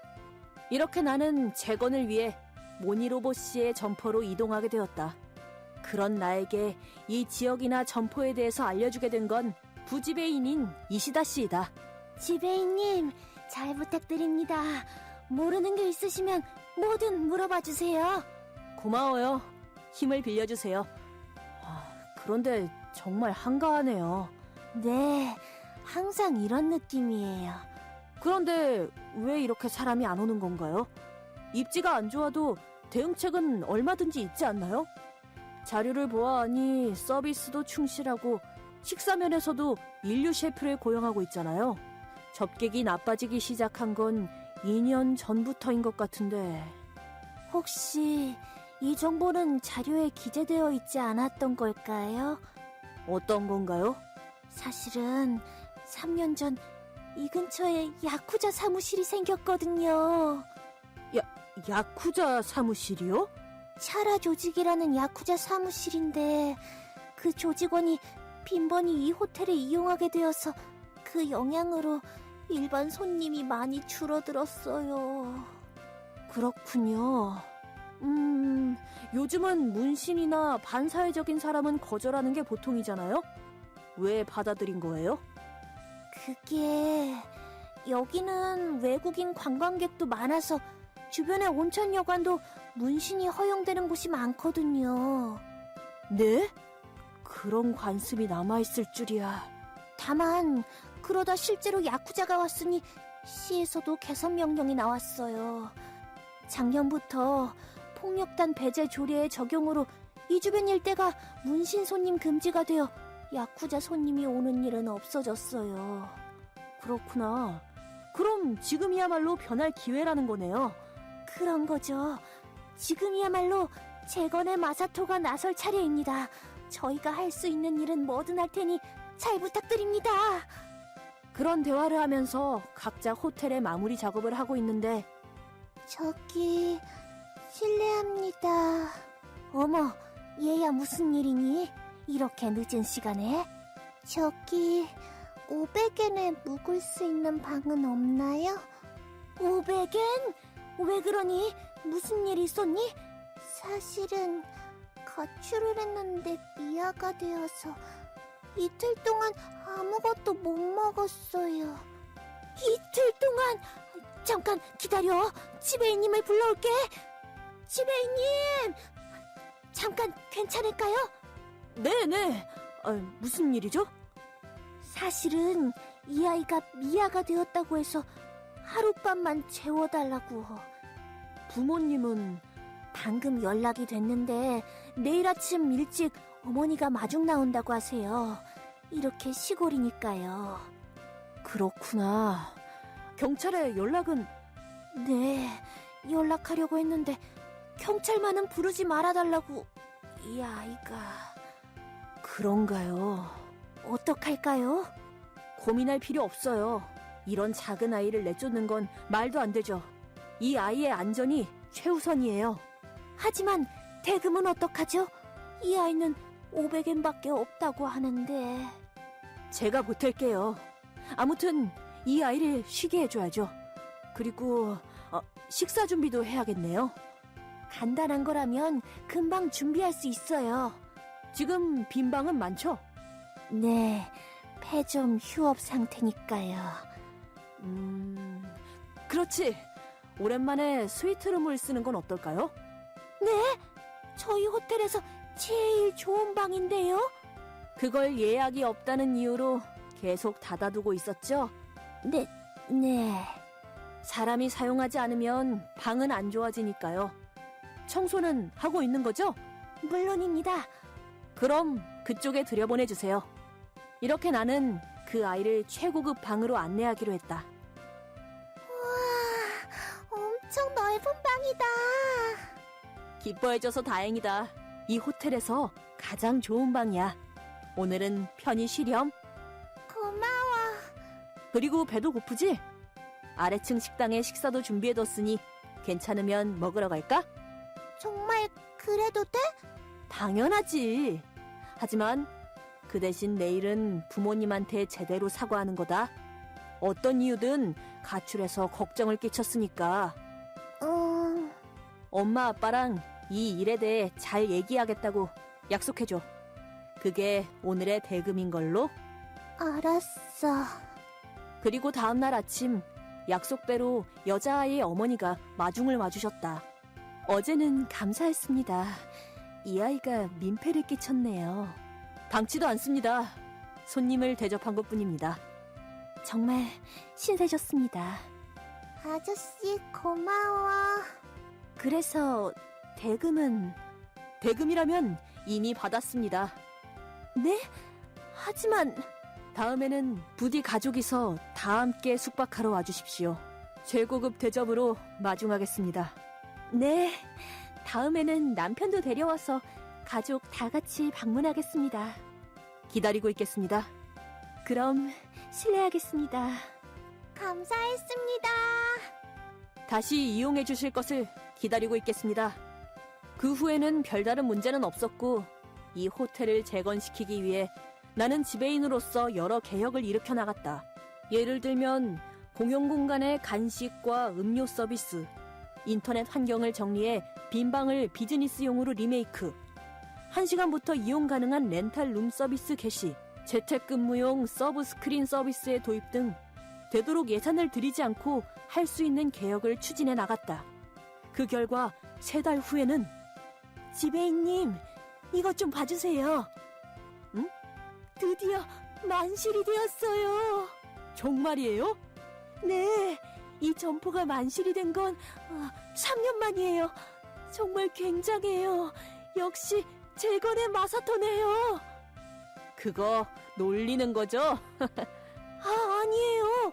존경하고 있어요. 네네. 그래도 이걸로 일단 임무는 달성한 건가? 하지만 그런 마음과는 달리 사건은 일어났다. 여보세요? 지배인님, 좋은 아침입니다. 휴일에 죄송합니다. 아니에요. 그래서 무슨 일인가요? 긴급 사태입니다. 지금 차라 조직 사람들이 호텔에 와 있는데. 차라 조직? 네, 저희 호텔을 폐업으로 몰아넣은 그 야쿠자예요. 요즘 눈에 띄게 오는 기회도 줄어들고 있었는데 왜 이 타이밍에? 저도 모르겠어요. 아무튼 빨리 와주실 수 있나요? 알겠습니다. 바로 갈게요.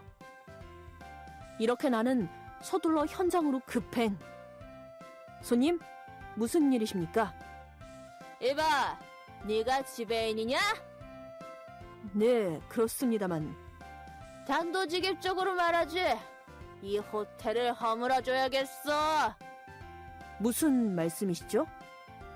사실 여기에 새 사무실을 세우고 싶거든. 돈은 여기 준비했다. 500만 엔이 들어있지. 부족하면 더 낼 수도 있어. 갑자기 그런 말씀을 하셔도. 어차피 이 호텔에는 계속 사람이 안 왔었잖아. 돈을 받고 물러설 수 있으면 나쁜 제안은 아닌 것 같은데. 죄송하지만 거절하겠습니다. 확실히 이 호텔은 한때 폐관 위기에 놓인 상태였습니다만 이제는 만실이 되는 날도 있고 단골 손님도 늘고 있습니다. 우리 요구를 받아들이지 못하겠다는 거냐? 네, 손님이 오지 않는 건 과거의 일입니다. 손님이 원하시는 이상 손님을 슬프게 할 수는 없습니다. 너 누구한테 반항하고 있는 건지 알고 있는 거냐? 우리는 야쿠자라고! 야쿠자를 적으로 돌리면 어떻게 되는지 모르는 거냐? 그런 협박에 굴하지 않습니다. 저도 신념을 갖고 호텔맨을 하고 있으니까요. 뭐 됐다. 오늘은 이쯤에서 물러나겠지만 우리도 이런 일을 하는 다 방법이 있다는 걸 잊지 말도록. 알고 있습니다. 그럼 이만 간다. 또 보지. 그렇게 말하고 야쿠자는 떠났다. 괜찮은 걸까요, 지배인님? 야쿠자라고 해도 이런 곳에 사무실을 세워봤자 그닥 의미는 없을 거예요. 그럼 대체 왜? 요즘은 저런 땅 투기꾼들이 많으니까 땅이 목적인 걸지도 모르죠. 그럴 수가. 일단 경찰에게는 연락을 넣어두죠. 알겠습니다.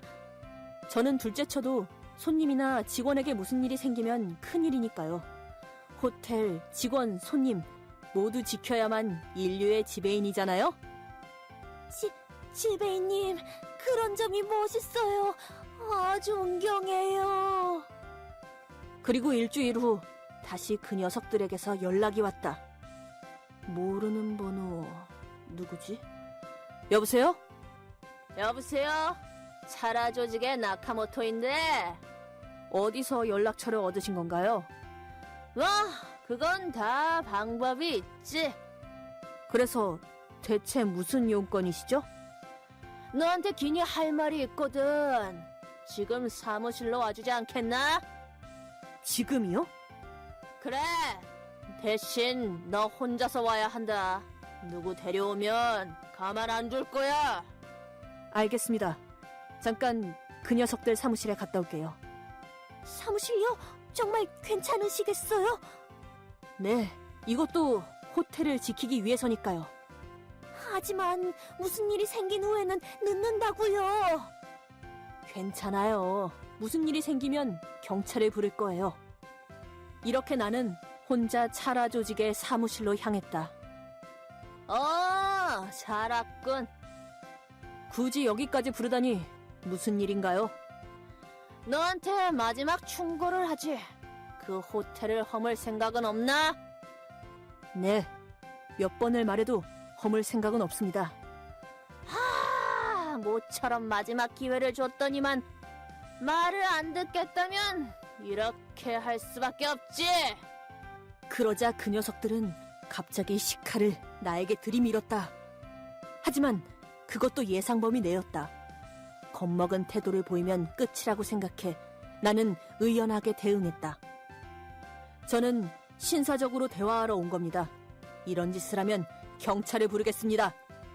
경찰? 경찰 따위는 불러봤자 소용없어. 무슨 말씀인가요? 잠깐 와줄래? 당신은 설마... 거기서 나타난 건 이 마을 경찰서 서장이었다.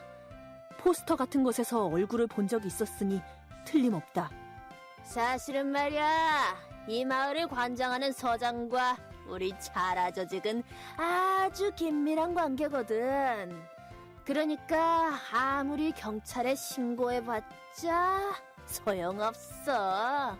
여기 있는 서장이 지워줄 테니까. 그럴 수가. 그런 거로 얌전히 허물어줘야겠어. 이제 너한테 선택지는 없다고. 젠장, 경찰이면서 어떻게 그럴 수 있어, 당신?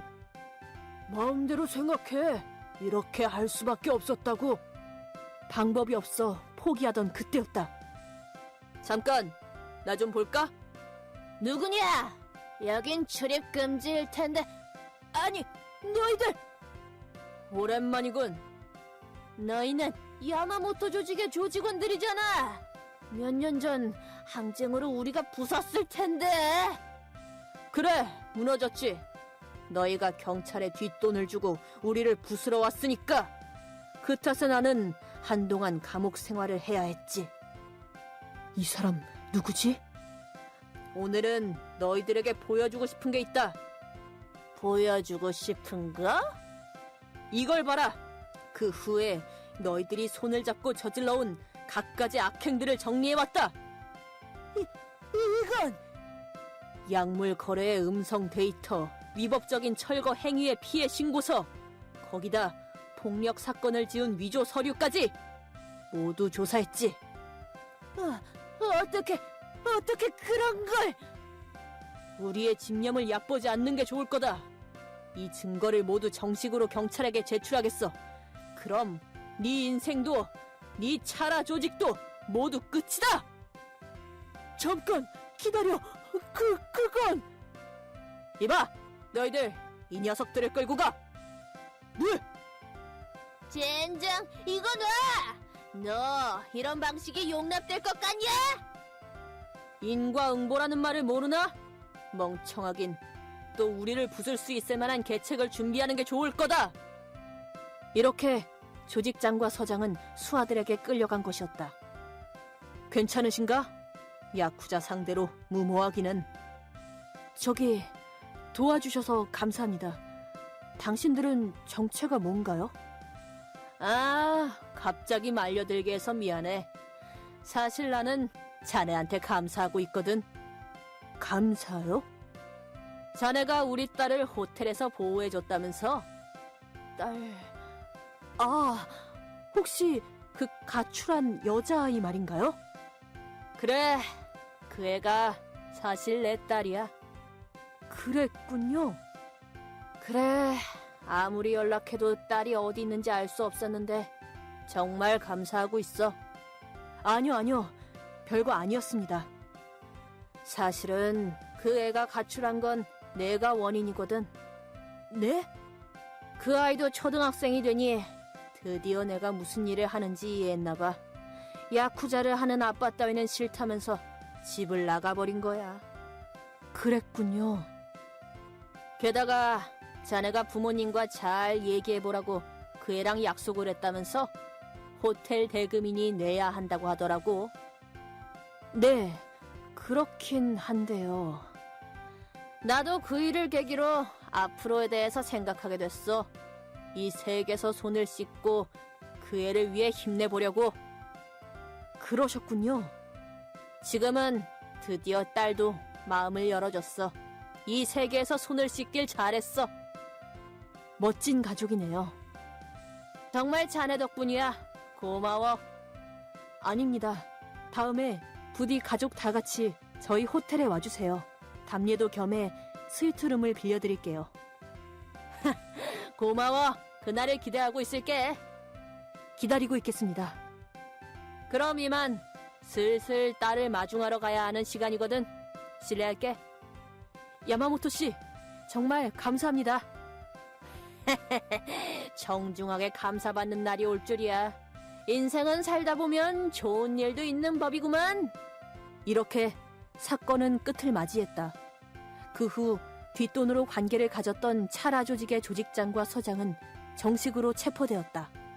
서장이 범죄에 가담했던 건 미디어에서도 크게 보도되어 조직장과 서장에게 각각 징역 10년과 1,000만 엔의 벌금이 선고되었다.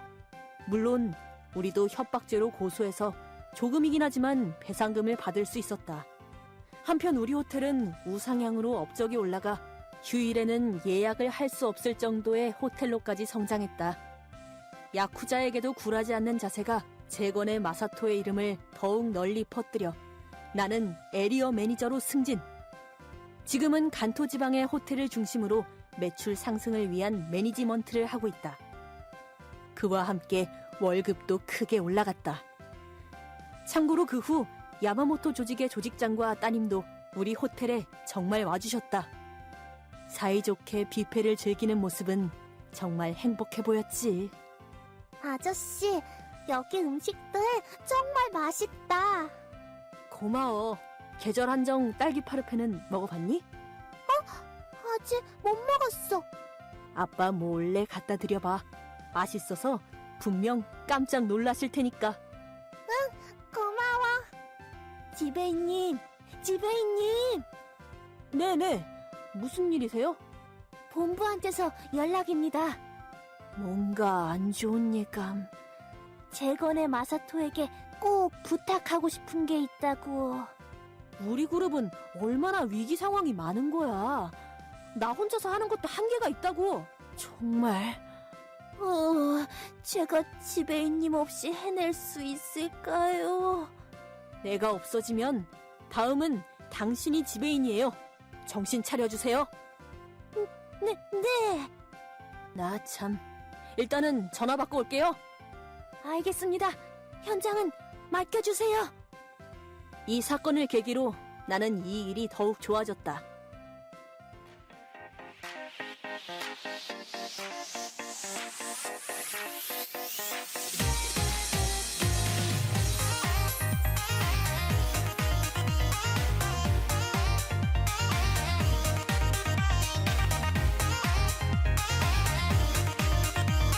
내 이름은 미카즈키 스미카, 27살 회사원. 이 나이에 이미 이혼 경험이 있다. 이건 내가 어린 혈기의 쓰레기 같은 남자와 결혼해버린 이야기. 여자분들, 외모만 번듯한 남자에게 속으면 안 돼요. 뉴욕 지국에서 돌아온 타카하시 씨 멋있지 않아? 잘생겼는데 일도 잘하고 상큼하잖아. 나는 그런 순정 만화에서 튀어나온 것 같은 남자를 보는 건 난생 처음이야. 그러니까 여친 있을까? 그야 그렇게 스펙이 좋은데 당연히 있겠지. 그것도 엄청난 미인의 타카하시 씨만큼 우수한 능력을 가진 사람. 와, 상상된다. 아니면 정숙한 아가씨 아닐까? 어디 좋은 집안의 영예 같은 거. 그럴 수도 있겠다. 아무튼 우리한테는 절벽 위의 꽃이야. 그런가? 그렇겠지. 바라보는 것만으로도 충분히 눈의 보양이야. 맞아. 그럼 일이나 해볼까? 그래. 뉴욕 지국에서 돌아온 초엘리트인 타카하시 씨는 사내 여성들이 동경하는 존재였다. 하지만 타카하시 씨는 다른 부서라서 나를 알 리도 없으니 나는 그저 바라보기만 할 뿐이었다. 게다가 하이스펙 남자와 사귀는 내 모습을 상상할 수도 없기도 했고, 그런 타카하시 씨와 가까워진 건 어느 비 오는 날 공원 옆을 지나갔을 때. 어라? 타카하시 씨? 너는 분명... 미카즈키예요. 미카즈키 스미카예요. 총무부에서 근무하고 있어요. 맞다. 미카즈키 씨. 미안해. 내 부서 외의 사람까지는 잘 몰라서. 완전 괜찮아요. 그보다 그 강아지는 뭔가요? 이건... 그게... 혹시 버려진 강아지인가요? 맞아. 바로 그거야. 내버려둘 수가 없어서 말이야. 이렇게 비가 오는데 버리다니 너무해. 불쌍하게도. 진짜 너무하지? 혹시 이 버려진 강아지가 신경 쓰여서 비가 오는데 계속 여기에? 맞아. 타카시 씨는 상냥하시군요. 하지만 우리 아파트는 반려동물 금지라서 말이야. 어떻게 해줄 수가 없어서. 그렇군요. 그럼 이 아이는 제가 데리고 갈게요. 정말? 네. 물론 어중간한 마음으로 하는 말은 아니에요. 동물병원에도 데려갈 거예요. 이 아이를 맞이할 준비는 제대로 할 거예요. 저 강아지를 엄청 좋아하거든요. 본가에서도 키우고 있으니 안심해주세요. 그렇구나. 정말 고마워. 이 아이도 기뻐할 거야. 타카하시 씨도 참 자기 강아지처럼 말씀하시네요. 잠깐 동안 정이 들어서. 그럼 이 아이를 보러 저희 집에 와주세요. 그럴게. 고마워. 어라? 이 아이 목줄 뒤에 이름이 써있네요. 어디 보자. 이름은 마루라고 하는구나. 마루구나. 마루야, 앞으로 잘 부탁해. 그 후 나는 편의점에서 도그푸드를 구매한 후 마루를 집에 데려가 목욕을 시켜주었다. 밥을 주니 잘 먹어주었다. 약해진 모습은 없으니 분명 버려진 지 얼마 안 된 거겠지. 정말이지. 이런 귀여운 아이를 버리다니 믿을 수 없어. 다음날 동물병원에 데려가 검사한 결과 아무 문제가 없다는 걸 알아서 무사히 우리 집의 마루를 가족으로 맞이할 수 있었다. 마루, 놀러 왔어. 마루도 참 타카시 씨를 잘 따르네요. 정말 귀엽다. 그쵸? 귀여워. 저도 완전 마루 바보가 되었어요. 아니, 걔가 아니라 네가 귀엽다고. 네? 참, 역시 미국에 갔다 오신 분은 다르네요. 빈말이어도 기뻐요. 빈말이 아니야. 정말 그렇게 생각하고 있어. 솔직히 마루를 데려간다고 해줬을 때부터 상냥하고 멋진 사람이라고 생각했거든. 타카시 씨. 스미카, 나랑 사귀지 않을래? 네? 타카시 씨와 제가요? 응, 가능하면 결혼을 전제로 하면 좋겠어. 잠시만요. 기쁘지만 저희는 아직 서로에 대해서 아무것도... 그럼 결혼하고 나서 알아가자. 나랑 결혼한 걸 절대 후회하게 하지 않을게. 타카시 씨. 나는 이때 엘리트의 잘생긴 타카시 씨에게 구애를 받은 걸로 머릿속에 교제 영희 결혼이 잘 될까? 좀 더 상대를 알고 나서 해야지. 일단 교제부터. 라는 여러 불안이나 멀쩡한 생각이 모두 날아가고 말았다. 저로 괜찮다면 잘 부탁드려요. 나야말로 잘 부탁해. 뭔가 꿈만 같아요. 이렇게 행복해도 될까요? 나도 두근거려. 이 아이는 우리 사랑의 큐피트네. 그렇네요. 마루도 타카하시와 같이 살 수 있는 걸 기뻐할 거예요. 그리고 나는 타카하시와 야콘.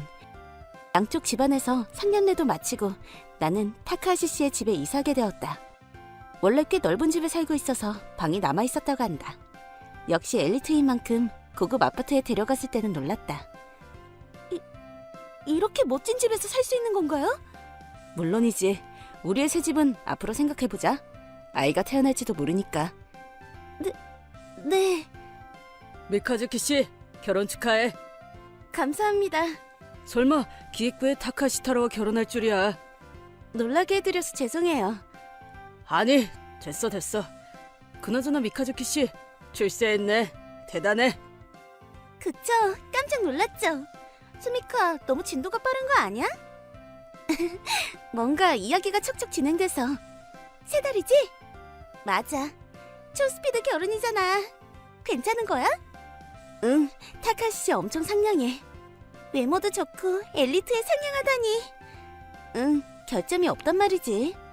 근데 말이야, 완벽한 사람이란 게 있나? 있더라고. 엄청 자랑하네. 버려진 강아지를 빗속에서 보고 있는 그의 모습을 보고 운명을 느꼈어. 확실히 그 시츄에이션은 좋다. 그치? 분위기가 달아오르는 중 미안하지만 미카즈키 씨, 혹시 퇴사하는 거야? 아니야. 결혼해도 일은 계속할 거예요. 그거 다행이다. 계속해서 잘 부탁해. 저야말로 잘 부탁드립니다. 이렇게 우리는 교제 3달 만에 무사히 꼬린 고급 아파트의 새 집에서 타라씨와 나, 마루 셋이서 사는 생활이 시작. 이때 나는 장밋빛 신혼생활이 기다리고 있을 거라고 믿어 의심치 않았는데 그 꿈은 허무하게 무너지게 된다. 타로씨, 오늘 부서에서 회식이 있으니까 늦어질 거야. 그건 상관없는데 내 저녁밥은? 오늘은 퇴근 후에 그대로 가니까 대충 먹어줄 수 있을까? 엥? 대충이라니. 그럼 결혼은 의미가 없잖아. 결혼한 의미라니? 아니, 그의 아내가 남편한테 밥을 만들어주는 건 당연한 거잖아. 나는 타로씨의 이 말에 무심코 얼굴을 찌푸리고 말았다. 요즘 시대에 이런 말을 아무렇지 않게 하는 남자가 있다는 것에 놀랐다. 아무튼 앞으로 늦어질 때 출근 전에 준비해줘.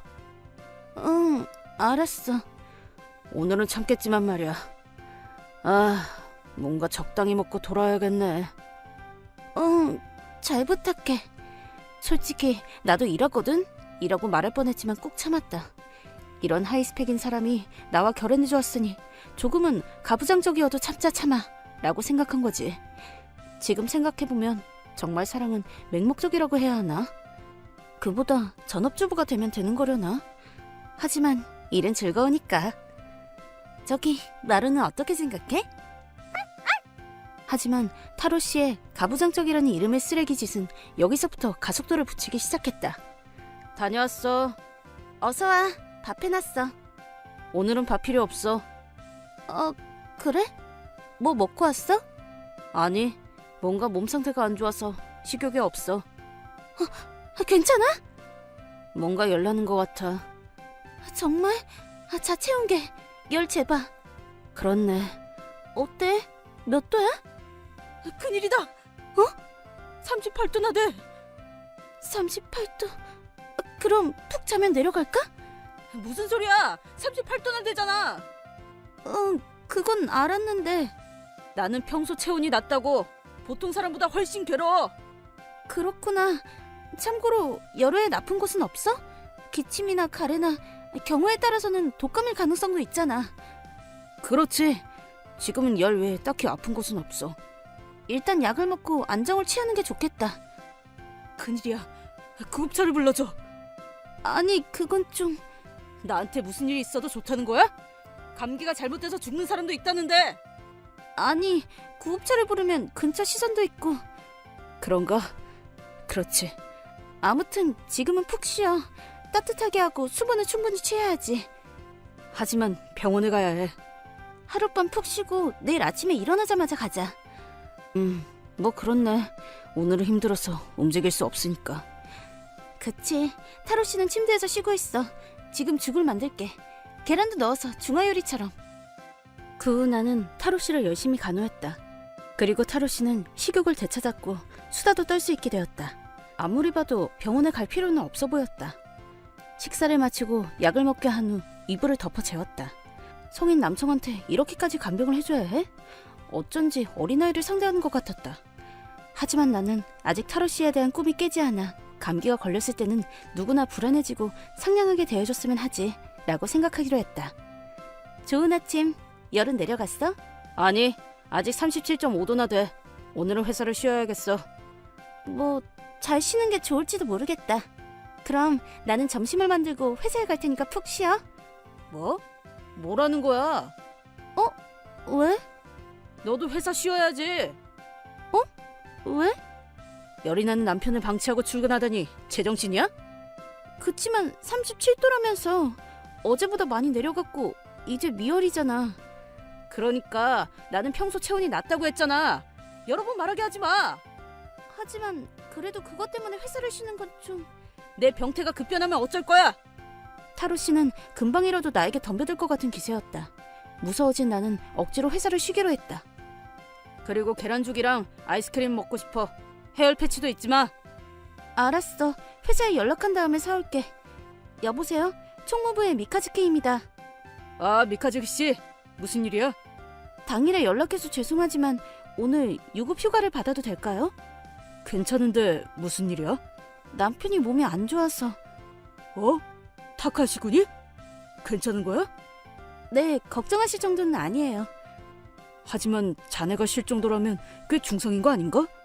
어제부터 발열이 계속되고 있어서 본인의 희망도 있어 오늘은 하루 같이 있을까 해서요. 열? 40도 정도인 거야? 그게... 혹시 남한테 말할 수 없는 병인 거야? 아니에요. 걱정되네. 괜찮습니다. 37도대인데 남편이 평소 체온이 낮아서 많이 괴로운가 봐요. 뭐? 37도대? 정말 죄송합니다. 뭐 큰일이 아니라니 다행이야. 몸 조심하게. 그야 그렇지. 어린애도 아니고 다 큰 어른이 37도 열 정도로 회사를 쉬고 아내까지 회사를 쉬게 한다니. 이때부터 남편에 대한 사랑의 마법이 서서히 풀리기 시작한다. 그러고 보니 결국 타로 씨를 잘 모르는 채로 결혼해버렸네. 기세와 흐름에 맡겼어. 타로 씨는 점심을 먹고 푹 자고 있어서 한가해진 나는 타로 씨의 SNS를 확인하기로 했다. 타로 씨 인스타 발견? 이거 첫 데이트 사진이네? 그립다. 올려졌었구나. 자랑스런 여친. 인생 최고로 행복하다라니. 타로 씨도 참 이러니 저러니 날 사랑해주고 있구나. 라고 생각한 건 처음뿐. 스크롤을 내려서 과거로 거슬러 올라가면서 나는 엄청난 사진을 발견하고 말았다. 타로 씨가 끌어안고 있는 이 강아지는 마루? 이거 2년 전 사진이지? 어떻게 된 거야? 그렇다. 몇 달 전에 비 오는 공원에서 강아지를 보고 있던 타로 씨는 강아지를 구하려고 했던 것도 불쌍하다고 생각했던 것도 아니라 자기가 기르던 강아지를 버리고 있었던 것이다. 말도 안 돼. 이럴 수가. 드디어 36.8도까지 떨어졌네. 뭐 평소 체온으로 봤을 때 미열이지만. 그렇구나. 다행이네. 밤에 약 먹는 거 잊지 마. 그렇네. 저녁은 우동을 먹고 싶어. 알았어. 타로 씨의 SNS를 본 후 나는 타로 씨와 어떤 대화를 한 건지 거의 기억이 안 난다. 눈치챘을 때는 이불 속에 들어와서 눈물로 베개를 적시고 있었다. 스미카, 뭔가 오늘 안색 안 좋지 않아? 어제 좀 잠을 못 자서. 괜찮아? 응, 괜찮아. 저기 일단 열이라도 재보자. 빌려올 테니까 잠깐 기다려. 미안해. 고마워. 39도나 되잖아. 별거 아니야. 부장님, 미카즈키 씨 열이 있으니 조퇴하게 해주세요. 뭐라고? 그거 큰일이군. 좋다고 푹 쉬게나. 그래, 맞아. 돌아가서 쉬어. 여러분, 죄송합니다. 감사합니다. 몸 조심해. 오늘 열이 나서 조퇴해서 저녁밥 못 만들 것 같아. 미안하지만 밖에서 먹어줘. 알았어. 타로 씨, 어서 와. 응, 다녀왔어. 저녁은? 어쩔 수 없으니까 먹고 왔어. 그렇구나. 고마워. 열이 있다고 연락했는데 마실 거나 약 같은 걸 아무것도 사와주지 않았다. 뭐 기대한 내가 바보였지. 이 녀석은 그런 남자니까. 그래서 몇 도야? 회사에서 쟀을 때는 39도였어. 지금 다시 재보려고. 뭐? 39도? 일단 걱정해주는구나 라고 생각한 순간 귀를 의심하게 되는 말을 해왔다. 옮기지 마! 어? 옮기면 곤란하니까 나 본가에서 잘게. 그래. 진짜 이러지 말자. 그럼 나 간다. 이렇게 타로씨, 아니 쓰레기 타로는 고요린 나를 방치하고 짐을 정리해서 얼른 본가로 돌아갔다. 그 후 점점 열이 올라 내 의식은 몽롱해졌다. 이건 좀 보통 열이 아닐지도 몰라. 그렇게 생각한 나는 기도를 담아 쓰레기 타로에게 SOS 연락을 하기로 했다. 오늘 회사 퇴근한 후여도 좋으니까 병원에 데려가 주라. 오늘은 안 돼. 부수합동 회식에 있어. 열이 40도야. 바이러스랑 싸우고 있나 보네. 그러니까 괜찮아. 곧 내려갈 거야. 오랜만에 부수합동 회식이니까 너무 많이 마시면 안 된다. 저도 알아요. 어라? 타카하시 씨가 와 있네? 정말이네. 미카즈키 군 이제 괜찮은 건가? 오늘 아침에 죽을 것 같은 목소리로 열이 40도라는 연락이 왔는데. 40도요? 회식에 올 때가 아니지. 대체 무슨 생각인 거야? 잠깐 물어보고 올게요. 저기요, 타카하시 씨. 스미카 친구, 항상 신세지고 있습니다. 스미카 몸 상태는 괜찮은 건가요? 열은 있나 본데 뭐 괜찮겠죠. 어른이잖아요. 40도라고 하던데요? 바이러스랑 싸울 때는 열이 올라간다고 하잖아요. 게다가 봐요. 저한테 이렇게 전화할 기운이 있으니까. 뭐라고요? 이렇게 부재중 전화가 많이? 전화를 할 수 있다는 건 건강하다는 증거잖아요. 최악이야. 말도 안 돼. 대체 사람이 어떻게 돼먹은 건가요? 네? 다카하시, 자네 그건 아니지? 미카즈키 군은 자네가 37도여도 간병해줬잖나. 아니, 저는 평소 체온이 낮으니까. 저기요, 40도면 평소 체온 상관없이 누구든 괴롭거든요? 그보다 40도는 생사를 가르는 발열이잖아. 그런 거야? 부장님, 저 잠깐 스미카 상태를 보고 올게요. 그래, 잘 부탁하마. 왜 그래, 마루야? 스미카 괜찮아? 문 열어줘. 살아있어? 저기, 스미카! 몽롱한 의식 속에 리리아가 나를 부르는 목소리가 들렸다. 리리아다. 나는 기어가듯이 집문을 열었고 눈치채보니 병원 침대 위였다. 스미카, 다행이다. 리리아, 엄마랑 아빠까지. 회사가 연락해줬어. 스미카 장염이었다면서. 그대로 내버려뒀으면 생명이 위험했다고 한다. 리리아 씨, 정말 고마워요. 대체 타로군은 뭐란 거야? 아내가 이런 상태인데 연락조차 안 되다니. 동료한테 전화했는데 2차에서 과하게 취해서 잠들었다고 해요. 뭐라고? 어이가 없네. 그딴 남자한테 소중한 딸을 맡길 수 없어. 지금 당장 본가로 돌아가렴. 아빠는 이혼하는 게 좋을 것 같다. 말하지 않아도 그러려고 했어. 아무리 나라도 더 이상은 못 참아. 결국 내가 이혼서를 들이밀며 이혼. 쓰레기 타로는 왜 이혼하자고 하는 건지 마지막까지 원인을 이해하지 못했던 것 같다. 그 녀석은 어쩌면 사이코인 걸지도 모르겠다. 그도 그럴 게 쓰레기 타로의 부모님도 아내로서 근성이 없다 라는 이해 안 될 말을 했을 정도니까. 나는 위자료를 잔뜩 받아서 한동안 요양하게 되었다. 내가 생각했던 것보다 계속 쓰레기 타로와의 신혼생활을 스트레스였는지 정말 이혼하길 잘했다는 생각만 들었다. 참고로 그 녀석은 장염을 일으킨 아내를 방치하고 회식에 참여한 일이나 키우던 반려동물을 간단히 버리는 위험한 녀석이라는 소문이 바로 직장에 퍼졌다. 누가 퍼뜨렸냐고? 내가 쓰레기 타로의 악행을 숨김없이 리리아에게 뱉었으니 출처는 거기밖에 없겠지만 회식 일도 있으니 자업자득이지. 그리고 녀석은 직장에 있기 힘들어져 퇴사했다고 한다. 하지만 이런 상황이 된 원인은 분명 그놈은 모르겠지. 그리고 이혼 후 나는 강아지 마루와 즐겁게 보내고 있다. 계속 가족에게 신세를 질 수 없으니 슬슬 반려동물을 기를 수 있는 아파트로 이사할 예정이다. 쓰레기 타로와 만나서 좋았던 점은 마루와 가족이 된 것 정도이다. 만약 다음에 결혼한다고 하더라도 최소 1년은 동거해봐야지. 좋은 인생 경험이었다고 생각하고 다음 사랑을 찾으러 가자.